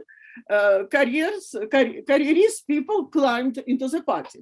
However, Stalin contributed to the building of socialism. Under the late 1920s, the country developed a practical tool for planning the economy, coordination of relations between producers, based on orders from end consumers, states, household exporters, to enter the trajectory of growth and the quality of life. And this was a very complex scientific problem. And the most interesting, we had done first method. We'll wrap up soon. Sorry. We had done such first attempt, practically realized socialism. And this very important method of consequences approximations to create plan with back connections to go to balance. People, no, the top ones and people from the down enterprises answer, can they do or not? And we tried to find the balance. And when somebody will say that it was directive planning, it isn't, I can understand that people do not understand the idea of planning at all, because only after these difficult iterations, we could receive the balance, and only after this we had different agreements between enterprises. It was planning with back connection, cybernetic planning. Nobody has in the world now cybernetic planning. And you can imagine without back connection in your family, you can't be a dictator and to say you. The same in the country. All the system will be destroyed if you will not have back connection. It is real democracy. So in the beginning of the 50s, the country received such problems. We should go from military economy to peaceful economy according to needs of people. And these big calculations, which they had done by manual, not thankful to machines, to computers, it was very big problem. That planning system began to be something very bad system. If you can please wrap up very soon. Yes, yeah. Okay. So I will finish what I want to say. That now we have the model of which can organize real economic robot. It is very important because economic robot, it is such robot which can coordinate all others robots, all others industries according to our needs of people to calculate the trajectory. And only thanks to these economic robots, it will be second industrial revolution. If we will be limited by our emotions, how it is very, very badly, and will not understand what should be the mechanism for new state, we will never receive revolution, but it will be destroyed again. Capitalism will come back again. So my opinion, it is my opinion, I want to say that in the manifesto, we should show that all global projects, which we can see now, inclusive capitalism, industry fund, zero, Green New Deal, one belt, one road, sorry, China, they have no any attention to create socialism. Socialism is the only cybernetic project with a plan for crisis-free economic development. And at last, what we should do? My opinion, it should be created global scientific and practical center, which will be responsible for the promotion and implementation of socialism in a particular countries, and to provide assistance in the practical implementation of this automated economic management system in countries, economic robots such as China, Cuba, Belarus, and so on. To organize personal training for implementation of socialism and to subordinate nationalization and all reforms in economic policy to the task of using of economic robots automatic system.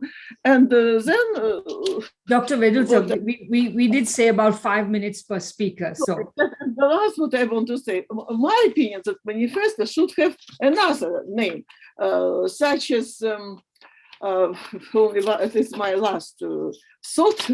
Okay, I lost something as this. Through the digital revolution and democracy and pluripolarity to socialism, we should not lose democracy and should say very seriously about digital revolution. That's my opinion. Thank you so much. Thank you very much. And I must say, I feel very bad cutting you off because you have so many interesting things to say and it comes from very deep scholarship and it pertains to a very critical question about socialism. So thank you very much and pardon my interruptions. Okay, so, and I'm not being a very strict chair because I want to hear what everybody has to say, but please try to remember all speakers, all remaining speakers that we are at about 5. Try to keep your remarks to about 5 minutes each.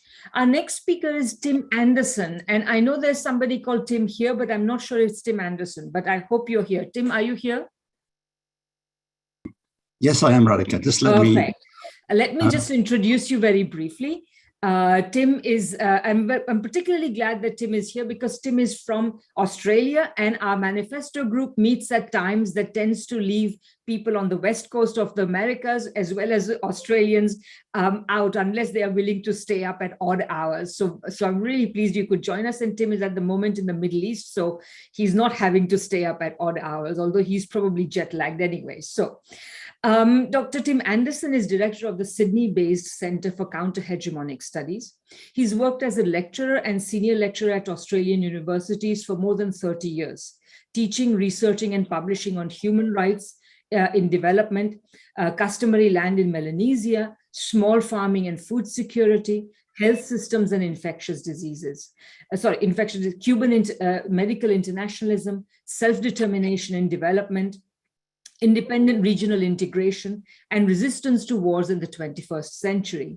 His most recent books are the following: Land and Livelihood in Papua New Guinea, The Dirty War on Syria, which has now been published in 10 languages, Countering War Propaganda of the Dirty War on Syria, Axis of Resistance Towards an Independent Middle East, and finally, The Pandemic and Independent Countries. So Tim, please go ahead.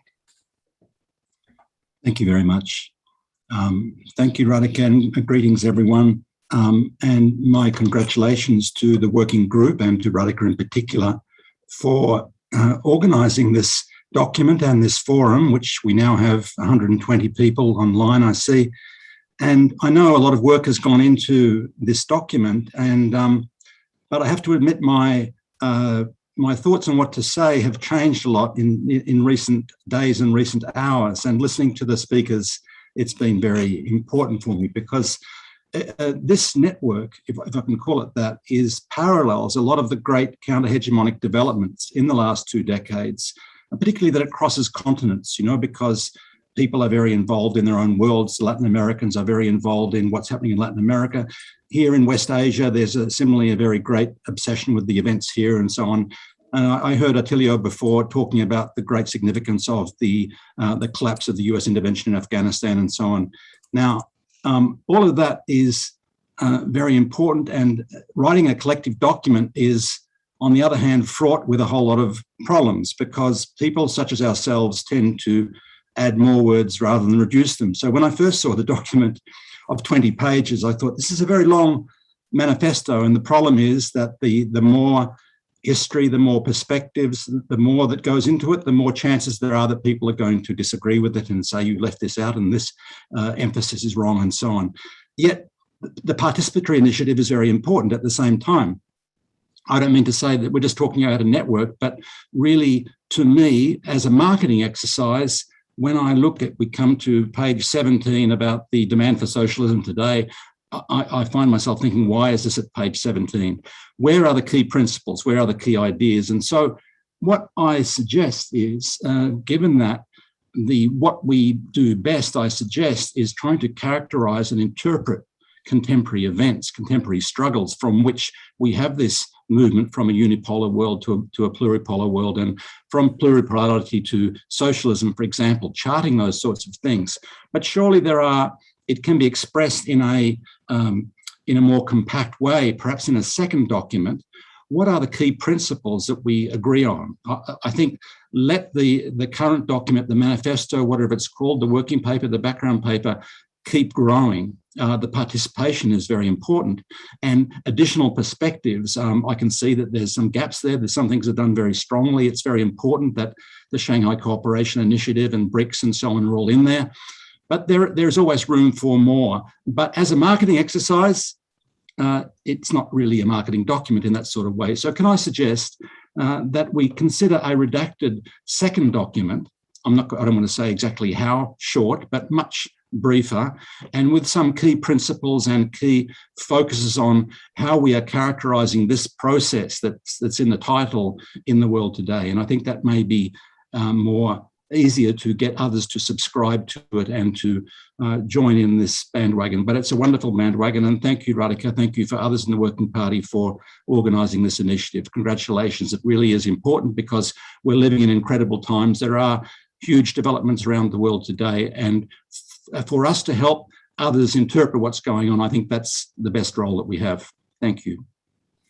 Thanks very much, Tim. And I have to say, we have thought about this a lot. We even have a draft short version, but perhaps we can consult about exactly what you have in mind as well, because we welcome all these interventions, and we are also welcoming interventions in the form of brief texts on various issues, and this can be one of them.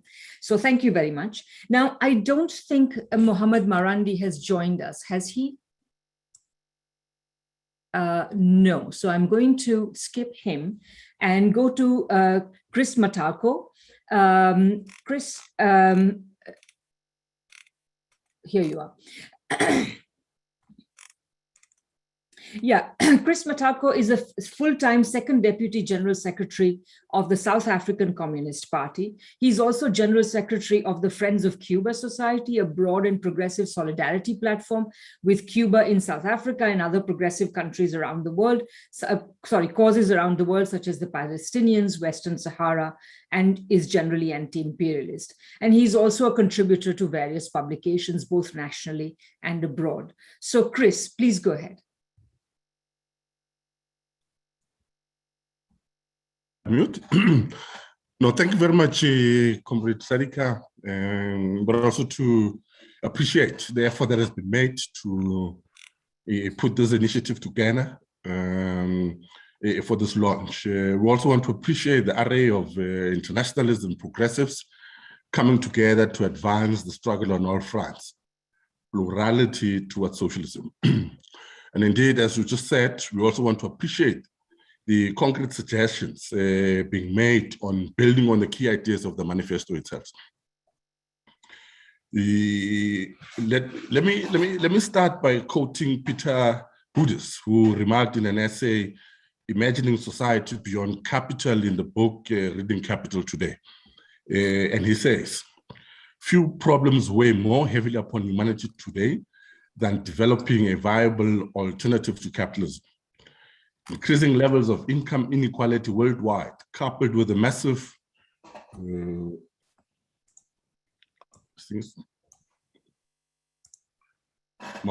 coupled with the massive destruction of the environment and increasing social alienation, are threatening to undermine the very basis of human and natural existence. As capitalism reverts to ever more regressive forms of intolerance, and these have been mentioned, as seen in the reactions of numerous European powers to the influx of millions of refugees from Africa and the Middle East, and the rising threat posed by nativist and racist currents in the US body politic. The need for an alternative vision can give direction to the aspirations of those dissatisfied with the existing state of affairs, especially palpable. Close quote. Among the many gaping crises of capitalism in the last few months has been its inability to mitigate the devastating consequences of COVID-19 pandemic. The pandemic has wreaked havoc on the health systems of the entire world and exposed those societies whose healthcare is based on the for-profit model as unsustainable and hopelessly inadequate to deal with those conditions and provinces of healthcare for all. It is the socialist-oriented societies that have held the pandemic at bay and ensured fewer infections and mortalities. In terms of the huge damage caused to the socio-economic infrastructures because of their organization and all-round commitment to health provision for all its citizens.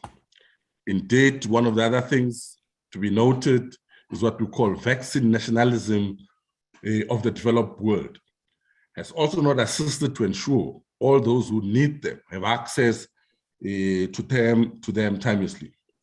The hoarding and other methods, all in pursuit of the profit motive, are insidious and not only morally wrong, but unravel the inability of the capitalist system to respond to the needs of the people. Today, we have decades of mounting capitalist contradictions. The capitalist ruling classes, neoliberalism in the so-called developed world, and underdeveloped world has demonstrated without a share of a doubt the timeliness of socialism as an alternative to the rapacious system of capitalism. And as the manifesto correctly points out, almost 2 decades of policies favoring capitalism, the neoliberal financialized capitalism has not only lost its productive, whatever that is, dynamism and inability to respond to the basic needs of the people. It has turned to unproductive plunder and dumping, created poverty on a massive scale, increased inequality, and fostering social divisions, leading to a rise in racism, the re-emergence of fascism, and political repression, and growing threats of war, and the ecological crisis and climate warning.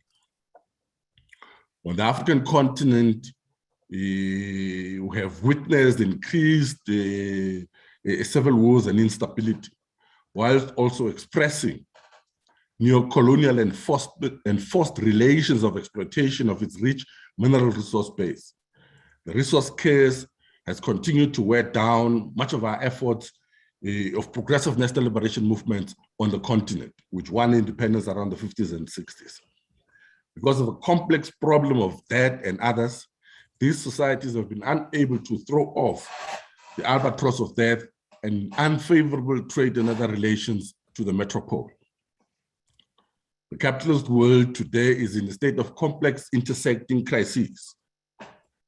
Across the continent, people are beginning to rally around the goals of national liberation, and thus a progressive trajectory that places at the center of the needs of the people the addressing of the basic needs. The dominant narrative is unraveling as much of the youth and other popular strata of the world are questioning and taking seriously the alternative to capitalism and neoliberalism. And we want to agree that solidarity of those fighting for socialism is even more important today. This solidarity should focus, among other things, on anti-imperialist wars, unilateral imposition of sanctions, should also be promoting multilateralism and efforts to protect the exploitation and denigration of the ecological resources of the world. And today, as reflected in the postulations of President Xi Jinping's thought on common prosperity, which are an elaboration of Deng Xiaoping's thought, and we quote, to develop productivity and increasing people's livelihood and ultimately achieving common prosperity for all. This is the fundamental requirement of socialism. And as we say in South Africa, socialism is the future, build it now. Thank you very much. Thank you so much, Chris. Now, we have a couple of people who are not here. So Makoto, we will go next to you. I hope you are ready for that. Makoto? Great. Makoto, let me just introduce you. Thank you. And then you can go. So Makoto Ito, I think needs very little introduction. He's well known to many of you as a representative of Japanese Marxian political economy. He's Professor Emeritus at the University of Tokyo. His book Value and Crisis was translated into French, Dutch, Korean, and Chinese. And its expanded second edition is published by Monthly Review Press this year. Together with his other 5 books, including Basic Theory of Capitalism, World Economic Crisis, and Japanese Capitalism, it has served as a liaison between Japanese and Western political economy, Marxian political economy. So Makoto, please go ahead. Well, thank you very much for this very important and interesting meeting.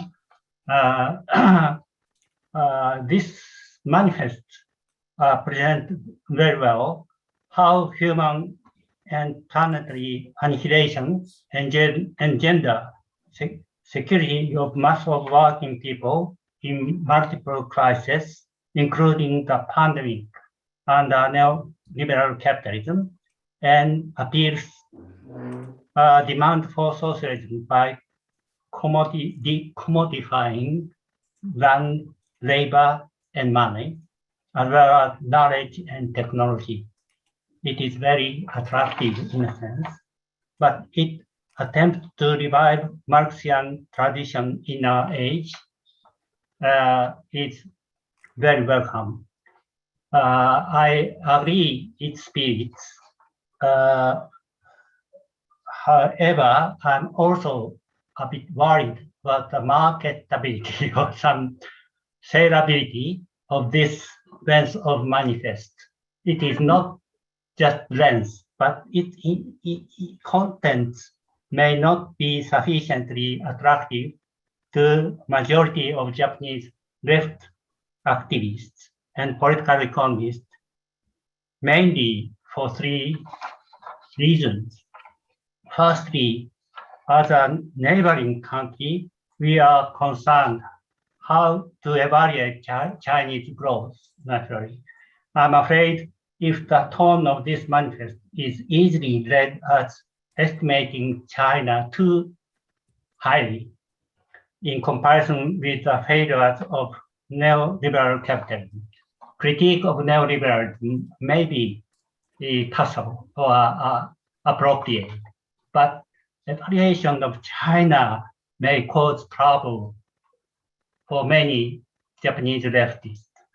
Can we trust that Chinese political economic system is really realizing equality, democracy, and freedom among the people in accord with the idea of the desirable socialism for the future? There is a lot of discussion about that and many doubts as well. There are not any serious doubts to oppress democratization movements among people or demand for autonomy among local ethnic people. Those issues must be honestly be presented and discussed among us. Secondly, in contrast to the failed 20th century model of socialism represented by the Soviet Union, that is statist society, that was statist society. On the other hand, the 21st century models of socialism must be conceived as more decentralized power system for local societies, including various types of market socialisms. The roles of workers and consumers cooperative union, for example, must be emphasized, as well as necessity of reconstruction trade union movements for the left world. This manifest must be supplemented by our arguments further how to distinct socialism or socialism's plural types in our age, in distinction with the only statist type of single model of socialism in the past. In the sense, we have also reconsidered attractive potentials of anarchist socialist traditions from Marxian point of view. Thirdly, Japanese political atmosphere still remains not favorable to appeal socialism, even among younger generations, to my sadness. We may be lagging behind other countries, but it is true. Although multiple crises of neoliberal capitalism, including the pandemic, are surely evident, single issues and movements such as the defense of the Constitution against the government preparation to change its Article 9 peace code to prohibit war, or reconstruction of US military base at Okinawa, much dissident movements over there, or feminist demand for abolishing gender discrimination in workplaces, or reconstruction of weakened trade unions for irregular workers increasing everywhere. It is easy to mention such social movements, but they are difficult at the moment to make liaison for socialism. We lost Japanese Socialist Party as one-third members of parliament. It declined when left trade unions social was broken down by neoliberal attack. We are now facing crisis of socialism too, right? We have to argue, therefore, further how to enrich this manifesto's ideas and utilize its fundamental spirits in current crisis, not just capitalism, but of socialism too, especially in case of Japan. So we have to cooperate together for the future, considering deep crisis of human history across capitalism and socialism. Thank you. Thank you so much, Makoto. I think you are reminding us of all the responsibilities that socialists have to take so many things, keep so many things in the same picture. So I think it's a very helpful reminder. Okay, unless a couple of the speakers who should be here show up, we are into our penultimate and finally last speaker. So our penultimate speaker will be Elias Jabor and our last speaker will be Margaret Kimberley. As I say, unless a couple of people who promised to come show up. So let me briefly introduce Elias. Elias Jabor is professor, adjunct professor, sorry, I'm just translating to English, in the Faculty of Economic Sciences and the program of postgraduate studies in economic sciences, as well as international relations at the State University of Rio de Janeiro. So Elias, please go ahead.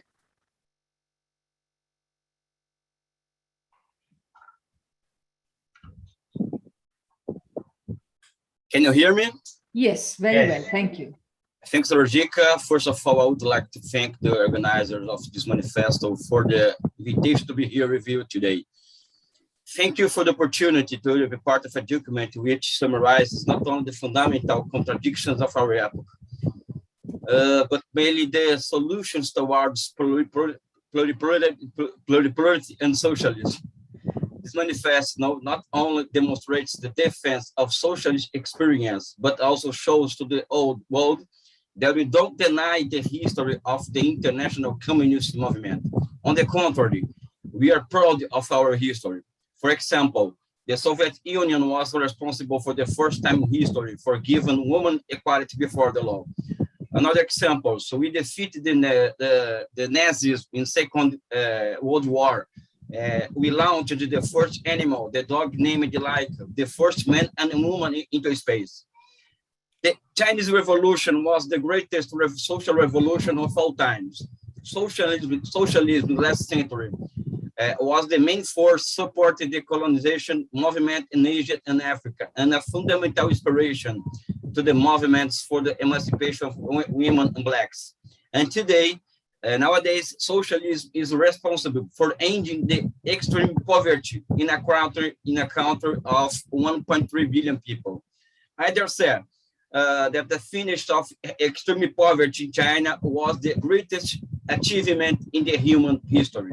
I repeat, we are not ashamed of our history. However, socialism is still taking its first step in history. The world is still predominantly capitalist, and capitalism, since the beginning of the last century, already showed signs of irrationality and being transformed into a systemic trend. The rise of imperialism and the two world wars were the first empirical evidence of the degradation of the world under the dominance of monopoly capital. The protracted war against socialism and all the violence unleashed by imperialism against peoples struggling against the colonialism were open wounds against humanity that we all have an obligation to demonstrate. North American imperialism is the greatest threat to the humanity existence.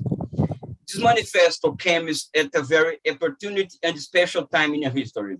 A new wave of imperialist violence has been unleashed since the beginning of the last decade. Imperialists sponsored massacres in Syria and Libya, hybrid wars intended to disintegrate societies, and the use and abuse of economic pressure on countries like Cuba, Venezuela, Iran, and People's Korea have been intensified.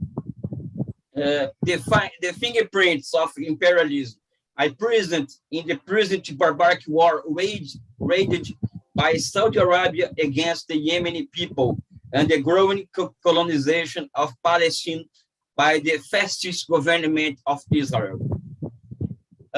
With deep emotion, I speak about my country, Brazil. My country has been under imperialist intervention since the 2016 coup. Brazilian society is completely disjointed and devoid of its own will. Jair Bolsonaro's pro-imperialist government is a deep wound in the history of my country. But I have deep hope in the ability of the Brazilian people to understand that. The unity of progressive forces in Brazil will be the key to defeating Bolsonaro and his genocidal policy that has already killed more than 500 people, Brazilians, by COVID-19. Finally, I will mention the current New World War conducted by the US government against the People's Republic of China. Large sectors of the Western academic leftists have been confused by harboring false theses of true imperialism, when in fact, the great aim of imperialism is to reduce China to a subordinate condition. The new Cold War is another colonial war of a new kind aimed at subjugating China and the Chinese people to destroy socialism as a human experience. In this regard, we must pay attention to what's likely to happen in coming years, both in South China Sea and the Taiwan Strait. On the other hand, in the field of ideas, I think that the Chinese development process and the movement generated from this historical process constitutes the greatest theoretical challenge of our time. I think that new historical forms of production, ownership, and planning have emerged in the country over the last 40 years. China challenges us to think socialism like a concept that manifests itself in the real movement. New economic irregularities emerge in China, placing the frontier of the human science on another level.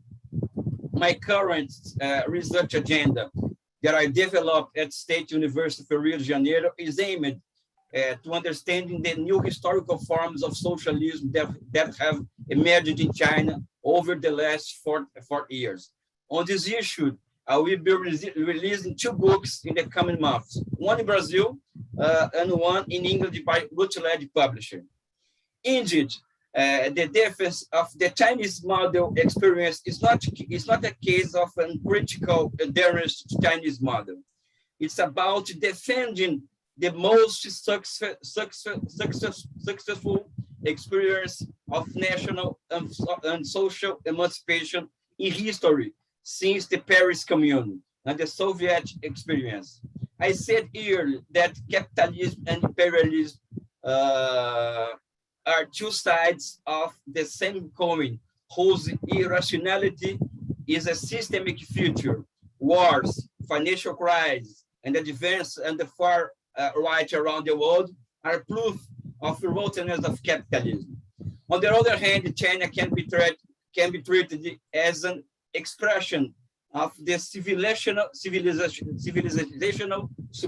superiority that socialism offers the peoples of the world.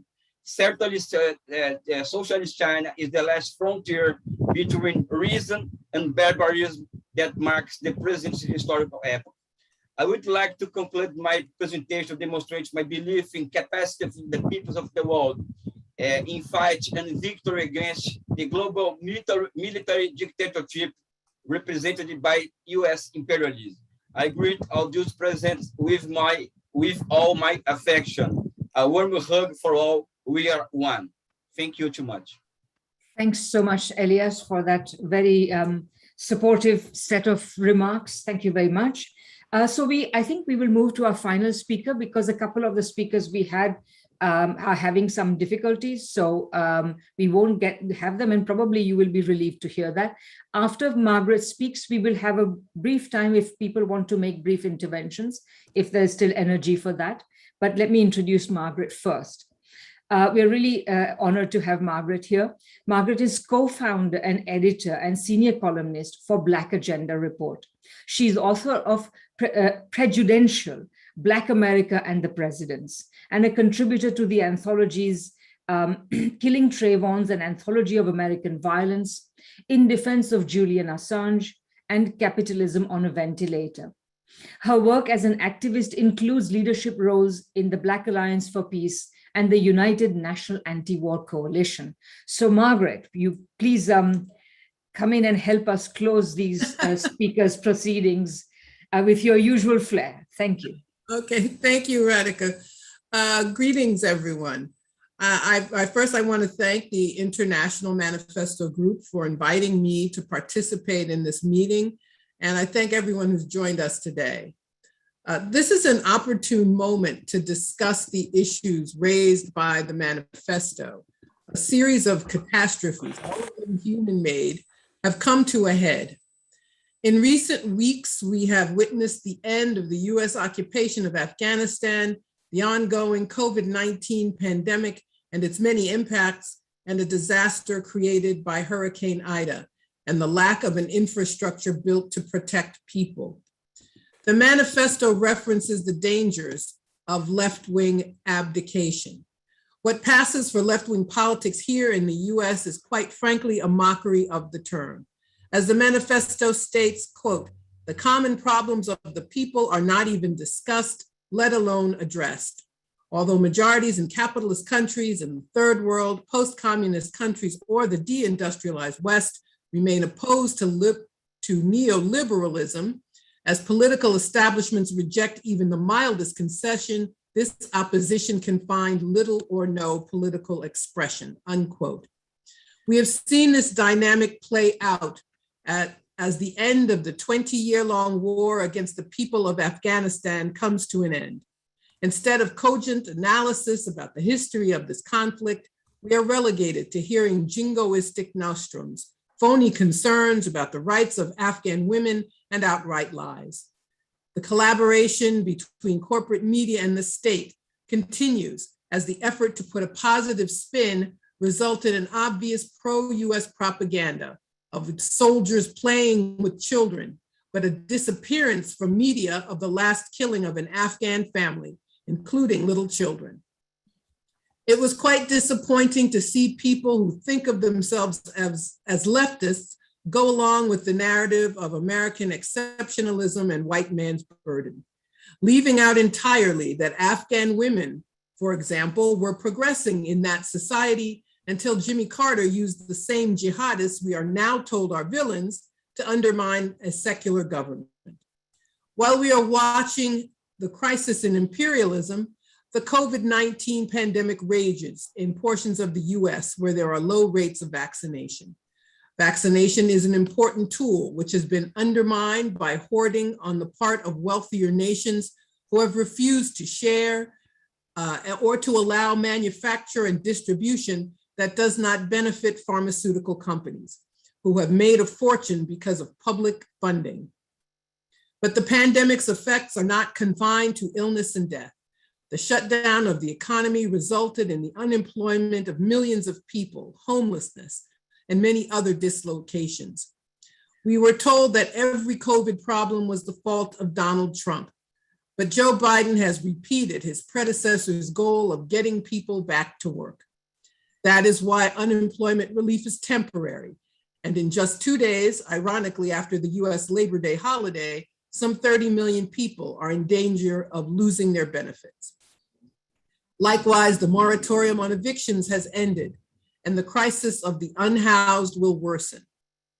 As we watch the COVID crisis unfold, the impact of human-made climate change continues unabated. 1 week ago, Hurricane Ida struck New Orleans and the Gulf Coast. The city of New Orleans escaped flooding because of the publicly funded rebuilt levee system, but it is still without power and they may not have it again for another week. The storm continued to the northeast region of this country, which suffered from heavy rains and flooding. Here in New York City, where I live, 13 people died, mostly poor people who lived in illegal basement apartments. The mass transit system was flooded and remains impacted. 50 people died in New York and New Jersey, far from the region which is usually most affected by tropical storms. We've seen finger pointing about the awful lack of preparation and warnings to the public, but little talk of the fossil fuel production, which worsens these weather phenomenon, or of the lack of a people-centered approach, which would provide a truly humanitarian approach in these circumstances. Of course, we go back to Afghanistan in discussing this issue because it is the US military that is the biggest producer of fossil fuels in the world. It cannot be otherwise when there are 800 US military facilities around the world, and military spending comprises 60% of the federal discretionary budget, which is of course connected to the inability to address human needs when catastrophes like COVID or hurricanes strike. Left-wing abdication plays a role in all of these crises I have outlined. The stand down is creating suffering around the world, in Kabul, New Orleans, and New York, and in hospitals around this country. It is time to be harsh in our assessments and point out the collaborations which posit that Joe Biden somehow provides harm reduction in comparison to Donald Trump. He may have taken troops out of Afghanistan, but if he did so in order to attack another nation, there's no cause for celebration. That is why meetings such as this are so important. If truly left voices are not heard, these interconnected crises will only intensify. Thank you very much. Thanks, Margaret. That's for reminding us of how advanced is the crisis of capitalism in the leading neoliberal financialized capitalist country in the world. Thank you so much. So now, thank you, first of all, I should say to all the audience members for your great patience. Apologies again for all the disruption we had at the early on, but we would like to now invite any participation from the floor, any remarks, questions. Please keep your interventions brief. And I would just say one more thing, which is, since this is a meeting of left-wing groups, try not to grind any axes. Let's try to focus on substantial points. So the floor is open. And if you want to raise your hand, you can, I can't see everyone since it's a large meeting, so please use the raise hand function, which you will find at the bottom of your screen. It may be in the section called reactions. And make sure you do use the raise hand function rather than the wave function or the thumbs up function.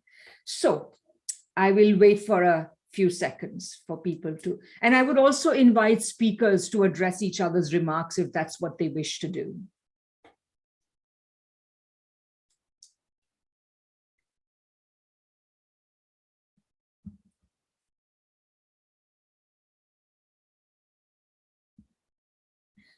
Anyone? I think everyone is. May I ask? Yes, please, Makoto, go ahead. Brief questions. How many people are gathering today for this meeting? Right. So at the peak, we had 120. At the moment, we are at 108. Thank you. Yeah. Other remarks, interventions, comments? Go ahead, Alan. And then I have Hira Singh. And then I have Charles. Alan, we can't hear you. Can you hear me now? Yes. Yeah, just a couple of points about where things might go from here. There's a large group of people who've been engaged in discussing the manifesto, and that is ongoing, and people are welcome to apply to join that, and anybody who is respectful and comradely will be accepted. It's not required that you have to, endorse every dot and comma of the manifesto. We do encourage people to sign it, not to say you agree with everything that's in it, but to say as a broad start of the discussion, it's an initiative which is worth disseminating. So what next happens is discussion. The whole purpose of the manifesto is not to set in stone a line, but to provoke a discussion amongst all the countries of the world, workers' movement that take a genuinely anti-imperialist view, and bring together something that has not been present since the imperialist war of 1914, which is the international participation in discussions about the future. And so we do encourage everybody to submit contributions. We will do whatever we can to publicize that and to organize a further wide-ranging discussion out of what comes here. But I think it's been a magnificent gathering, and despite all the hitches, a timely one which has demonstrated that it was necessary and has achieved something. Yeah, thank you, Alan. Before I go to other people, let me just say that we say very clearly on the manifesto website that signature indicates agreement with the broad thrust of the manifesto and considers engagement with it an important part of the left's further advance. That's, we're not, as Alan says, asking for agreement with every last comma. So I will now go to Hira Singh. Hello, Radhika and everybody. It's a great initiative to begin with. I'll be very brief in my comment. I think the celebration of the decline of imperialism or even American imperialism is a bit too early, too premature, and based on some kind of misreading of the history of colonialism and imperialism. My conclusion or my understanding is that American imperialism is really succeeding.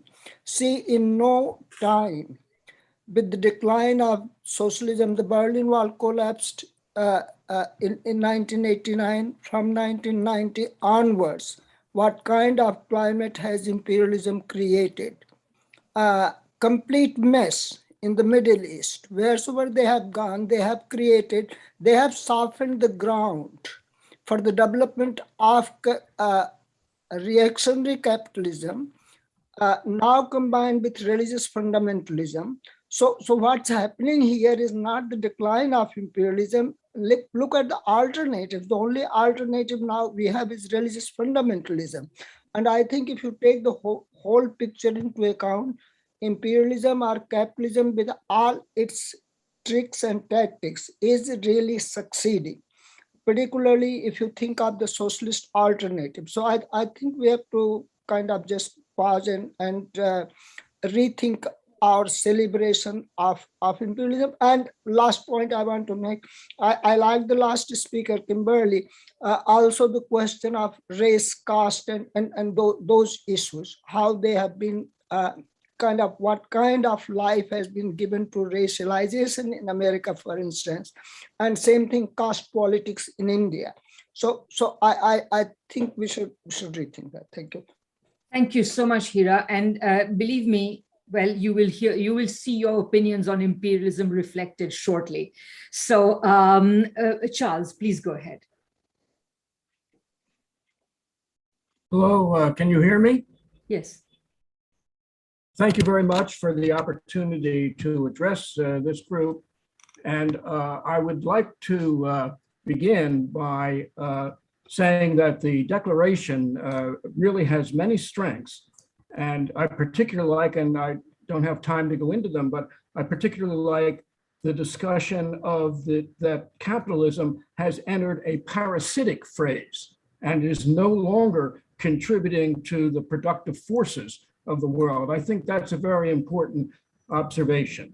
I have a basic criticism of the document, and I certainly appreciate the historic tendency of the left and of socialism to give emphasis to Marx's concept of the industrial working class at the vanguard. But living in Cuba for a number of years, I couldn't help but notice that Fidel defined the vanguard in a different way. He called the people, all of the people, to revolution. while appreciating the historic importance of the concept of a working class vanguard, I think that we also have to recognize that the left historically has been very limited in its reach in the society as a whole. And perhaps we need to critically evaluate that and to call the people, all of the people, including the professional stratum in the core, calling the 99% to revolution and not exclude people who are of the professions and also people of European descent. Because I believe that the objective conditions at present really cause alienation from that professional sector in the core. Thank you very much. I want to say that I have a Substack column. Forgive the self-promotion. I have a Substack column where the other day I did do an analysis, a very friendly analysis, but a critical analysis of the Declaration. So people in the group might want to check my Substack column, which you can find at charlesmckelvey.substack. Thank you very much. I appreciate, by the way, many of the insights that were expressed in the previous declarations. Thank you very much. Okay, you are Charles McKelvey. I now understand. Thank you, and I much appreciated your very wonderful analysis. And I do, however, feel that your conclusion that we define the working class narrowly was not really justified, because we use the words working people and working class and the oppressed nations, etc., all interchangeably in the manifesto. But we really appreciate the very sympathetic appreciation that you wrote. Thank you so much.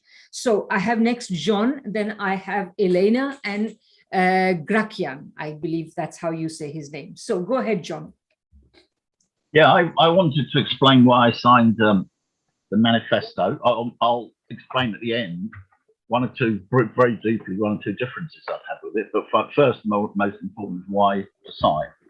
I think if you look at it in broad terms, from 1917 onwards until 1991, the existence of the Soviet Union defined the situation of world socialism, for or against or whatever. I don't mean by that extraordinarily important events did not occur elsewhere, China, Cuba, Vietnam. But nevertheless, this we may call it the Soviet period of the development of socialism, in which all forces define themselves in relation to that. That, of course, collapsed. And we entered into a very difficult period of defeats. Now we have a new situation in which a number of important positive factors are coming together in this. Firstly, Cuba was not overthrown. Vietnam was not overthrown. China has become much stronger. The Venezuela, we saw a revolutionary situation of power, and you have the advantages of the left in other countries, Bolivia, Peru, and other things. So you have a new advance in a new situation, which is no longer defined by the existence of the Soviet Union, but by the emergence of these new forces. There's two reactions you can have to this. One is to support this step and see it as a step forward, doubtless with criticisms, greater, less, this, that, or other. But nevertheless, as fundamentally seeing this as a step forward. And that's what, for me, the manifesto does. The other is explained summed up in the absurd slogan of neither Washington nor Beijing, which means that basically you see these forces and developments as negatives. We saw this very clearly, for example, in the reaction to the recent events in Cuba, in which you have a reactionary intervention by the United States, and you saw the forces which on the one hand saw as the most important and primary thing to defend the situation in Cuba, and those on the contrary who wanted to say we had to have so-called nuance, etc., which really meant to make quite a lot of attacks on Cuba. As we're in this new situation, I would make a comparison to the situation at the beginning of the First World War, in which the world was confronted with a new situation, and you had coming together in the Zimmerwald movement of all those forces who were against the First World War, and which then unfolded discussion, because obviously, given a new world situation, not all problems could be understood immediately correctly. And there was a discussion within that. And that's my conceptualization of what the manifesto is doing. It's part of the intervention in this, which will doubtless therefore form part of an important international discussion which will go on for some time. That's the key thing, and that's why it's correct on this drawing this dividing line. That's why I signed it. My differences would be, I think that it underestimates the degree of resistance of the United States, and therefore has a bit too optimistic view of that.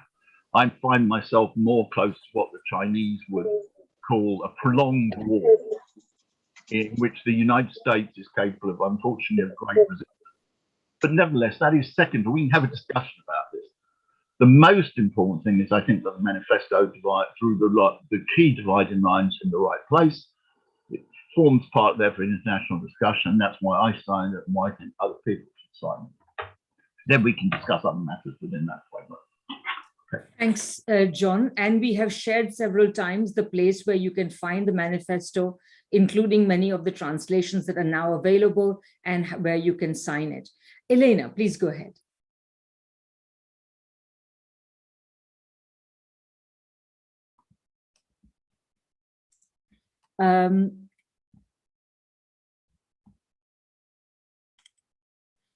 Elena? About me? Okay. Okay. Oh, no. It's Elena sorry, Elena K. It's her that I was trying to get. Yes, please go ahead. You had raised your hand. Yes, I have raised my hand. Do you hear me? Do you hear me? Yes. So first of all, I would like to say many thanks for an opportunity to participate in such a beautiful conference and such a beautiful sharing of appearance, of attitude to the question. I would like to tell also that I'm Russian and the English is not my native language, so maybe I will speak not so well. Anyway, I would like to say many thanks to a number of today's just reporters' presentations. First of all, I'm very thankful to Attila Baron for his deep belief in the future of Russia. But anyway, Russia is very much different from the USSR, and we should keep it in mind because future of Russia just under a big question just for ourselves. So I'm thankful to him, and I would like to say that it is necessary maybe to remember about the experience, great experience of the Soviet Union, which was just the idea which was underlined in the presentation of Elena Veduta. You see, I'm very thankful to her for her desire to give a definition of the target audience, youth. We need to express our feelings to youth, and we need to involve youth in the process of communist just construction. Of course, we need to give the definition of the contemporary phenomenon of socialism, the idea which also was introduced within the report of Elena Veduta.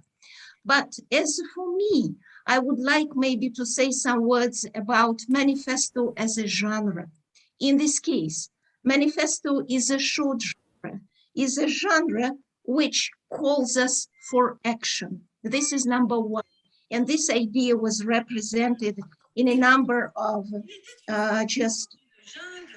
presentations. The next idea is connected maybe with the fact that manifesto is usually written for history. It is written for future. It is written maybe not only for us, but for our descendants. So in this case, we need maybe to be responsible for each word which is told within this manifesto. In this case, I would like to speak only about one sentence within this presentation, within this manifesto. Please listen to me. Aspects of Stalin's collectivization and Mao's great leap forward involve combinations of these difficulties.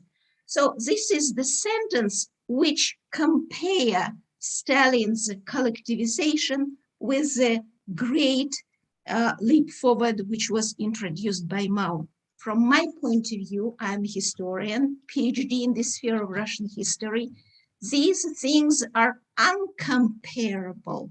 You see, Stalin's work was work for future. He was able to do, including dirty work, which usually was done by capitalism.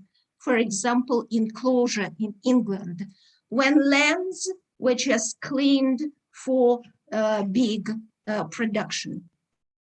As for Stalin, he just stopped the process of fragmentation of peasants' lands within Russia, and he paved way through this collectivization to the process of big production within agriculture. And moreover, he, of course, used lands of Russia as a source for industrialization, but our country was lack of resources at that time. He had no any chance, any choice. He was not able to take something from somebody. We did not have credits. We were building our economy just on a bold place. And in this case, the things which was done by Stalin, maybe they were not mild for people, but we're thankful for him, for his ability to build the strong industrial and agricultural economic basis of our country, which became able to withstand the Nazi aggression. As for the leap, which was introduced by Mao, you know, it was just a mistake with only negative results. So what is my attitude to this? We should be responsible for each word, because manifesto is just a genre which is written for history. Thank you so much, and sorry for my critic. No, that's very good. Thank you very much. Grakian and then Joe.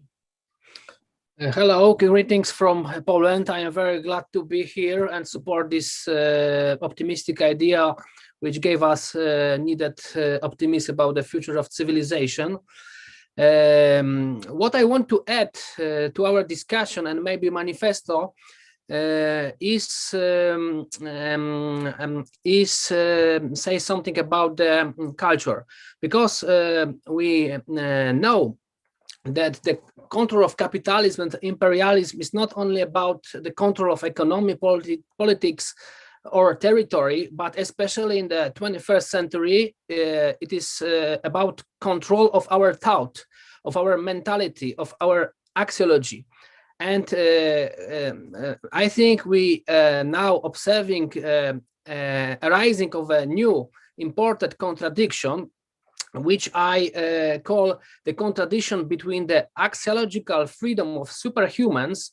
I use the category of Nietzsche to describe the class of Davos, so-called class of Davos, as it is named by Susan George, which is compatible with the spirit of bourgeois, which describe philosopher well-known Berdyaev.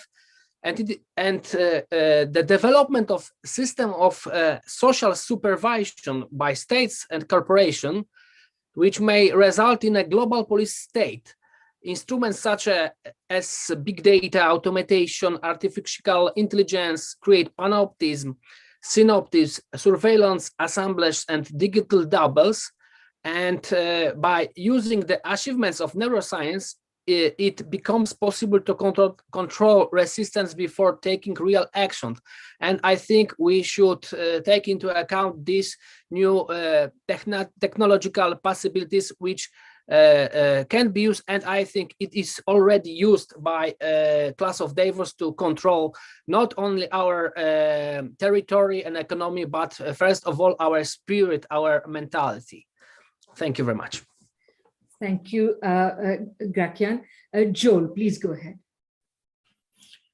Hello, everyone. Thank you for the organizers for putting on this event and this discussion of the manifesto. I really want to echo and uplift those who are expressing enthusiasm for this project. I also want to echo and uplift those speakers today who talked about the necessity of international solidarity, practical organizational links among parties, organizations, etc., movements. I appreciate those comments and points of view very much. My contribution is really focused on, very briefly, on a couple of things, on the discussion of imperialism and the discussion of the nature of the working class or the class politics generally. I think coming from the US, that the issue of imperialism is particularly dangerous and particularly vital to grapple. I don't recommend, I would urge not regarding it in a dual way. Is it either growing and strengthening, or is it falling apart and failing? Because I think it's in strategic retreat. I think that is apparently obvious, and events can change quickly. I don't think it has accomplished, US imperialism has accomplished much of what it's wanted to do in the last couple of decades, but it is proven to be deadly and dangerous, and it needs to be stopped. But it also adds the dimension of the export of white supremacy that makes it the US brand particularly dangerous and deadly as well. But I think on the issue of class, also thinking in dualistic terms like industrial or non-industrial or broad conception, I think the concept of united front is a worthwhile thinking about.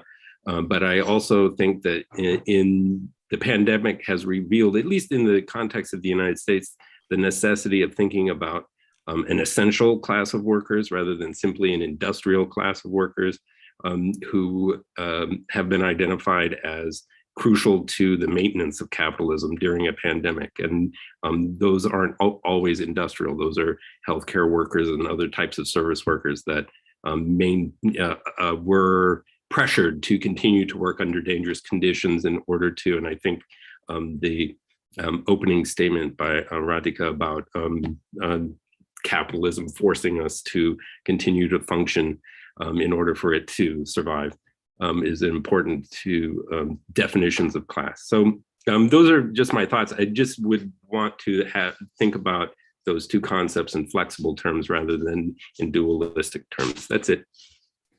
Well, thanks very much, Joel. And I think unless there are any other interventions, we should probably bring this wonderful discussion to a close. Let me just make a couple of points in the final and maybe say something about what we plan for the future. So first of all, I mean, I completely appreciate Elena's point that every word in the manifesto needs to be dwelled on and needs to be determined. And believe me, that's what we have done. Having said that, any manifesto, I'm sure that if we were, transported 170 years into the past and were discussing Marx and Engels' manifesto, we would have found things to question about it. So what we are doing is we want to create a discussion space on the manifesto website. There we invite clear, reasoned, hopefully brief interventions on any issue that you consider important. We want to have at the website of the manifesto all the sorts of interventions like these. So we would like to invite you all, first of all, to think about signing the manifesto more or less on the terms that John was talking about and many other people were talking about. So read it, sign it. We've shared the website several times. Please bring your interventions. Please give us your interventions. Whatever you feel should supplement the manifesto, and we will put them up on the website. We will invite other people to intervene, etc. And for the rest, we have already talked a great deal amongst ourselves for future events. discussions of various aspects of the themes of the manifesto, in which we invite not just, people who have already signed it or whatever, or whether or not you've signed it, to take issue with it, to develop its points further, to make sure that we are theoretically and historically oriented as we advance into the future. Alan has just said, if you wish to consider volunteering to help, please let us know. We are going to have a debriefing meeting amongst ourselves, and we will soon be in touch with everybody who is here and signatories, etc., about future events that we decide to hold and future developments. And if you have ideas about how to do things, and I've seen that there are a lot of ideas in this chat already, please do send them to us. There is a contact email and a contact page on the manifesto website.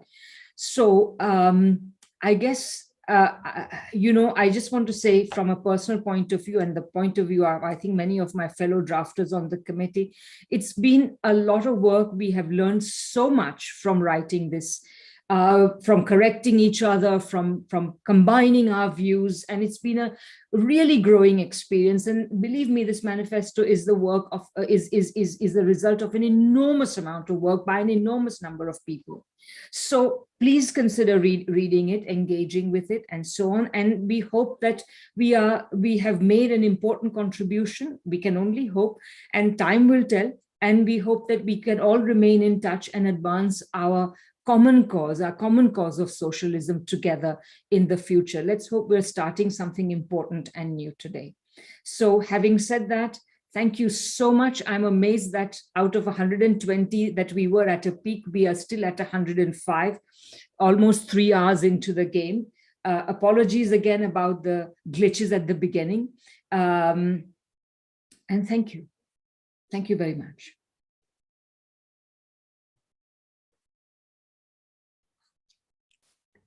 Thank you very much. Thank you very much.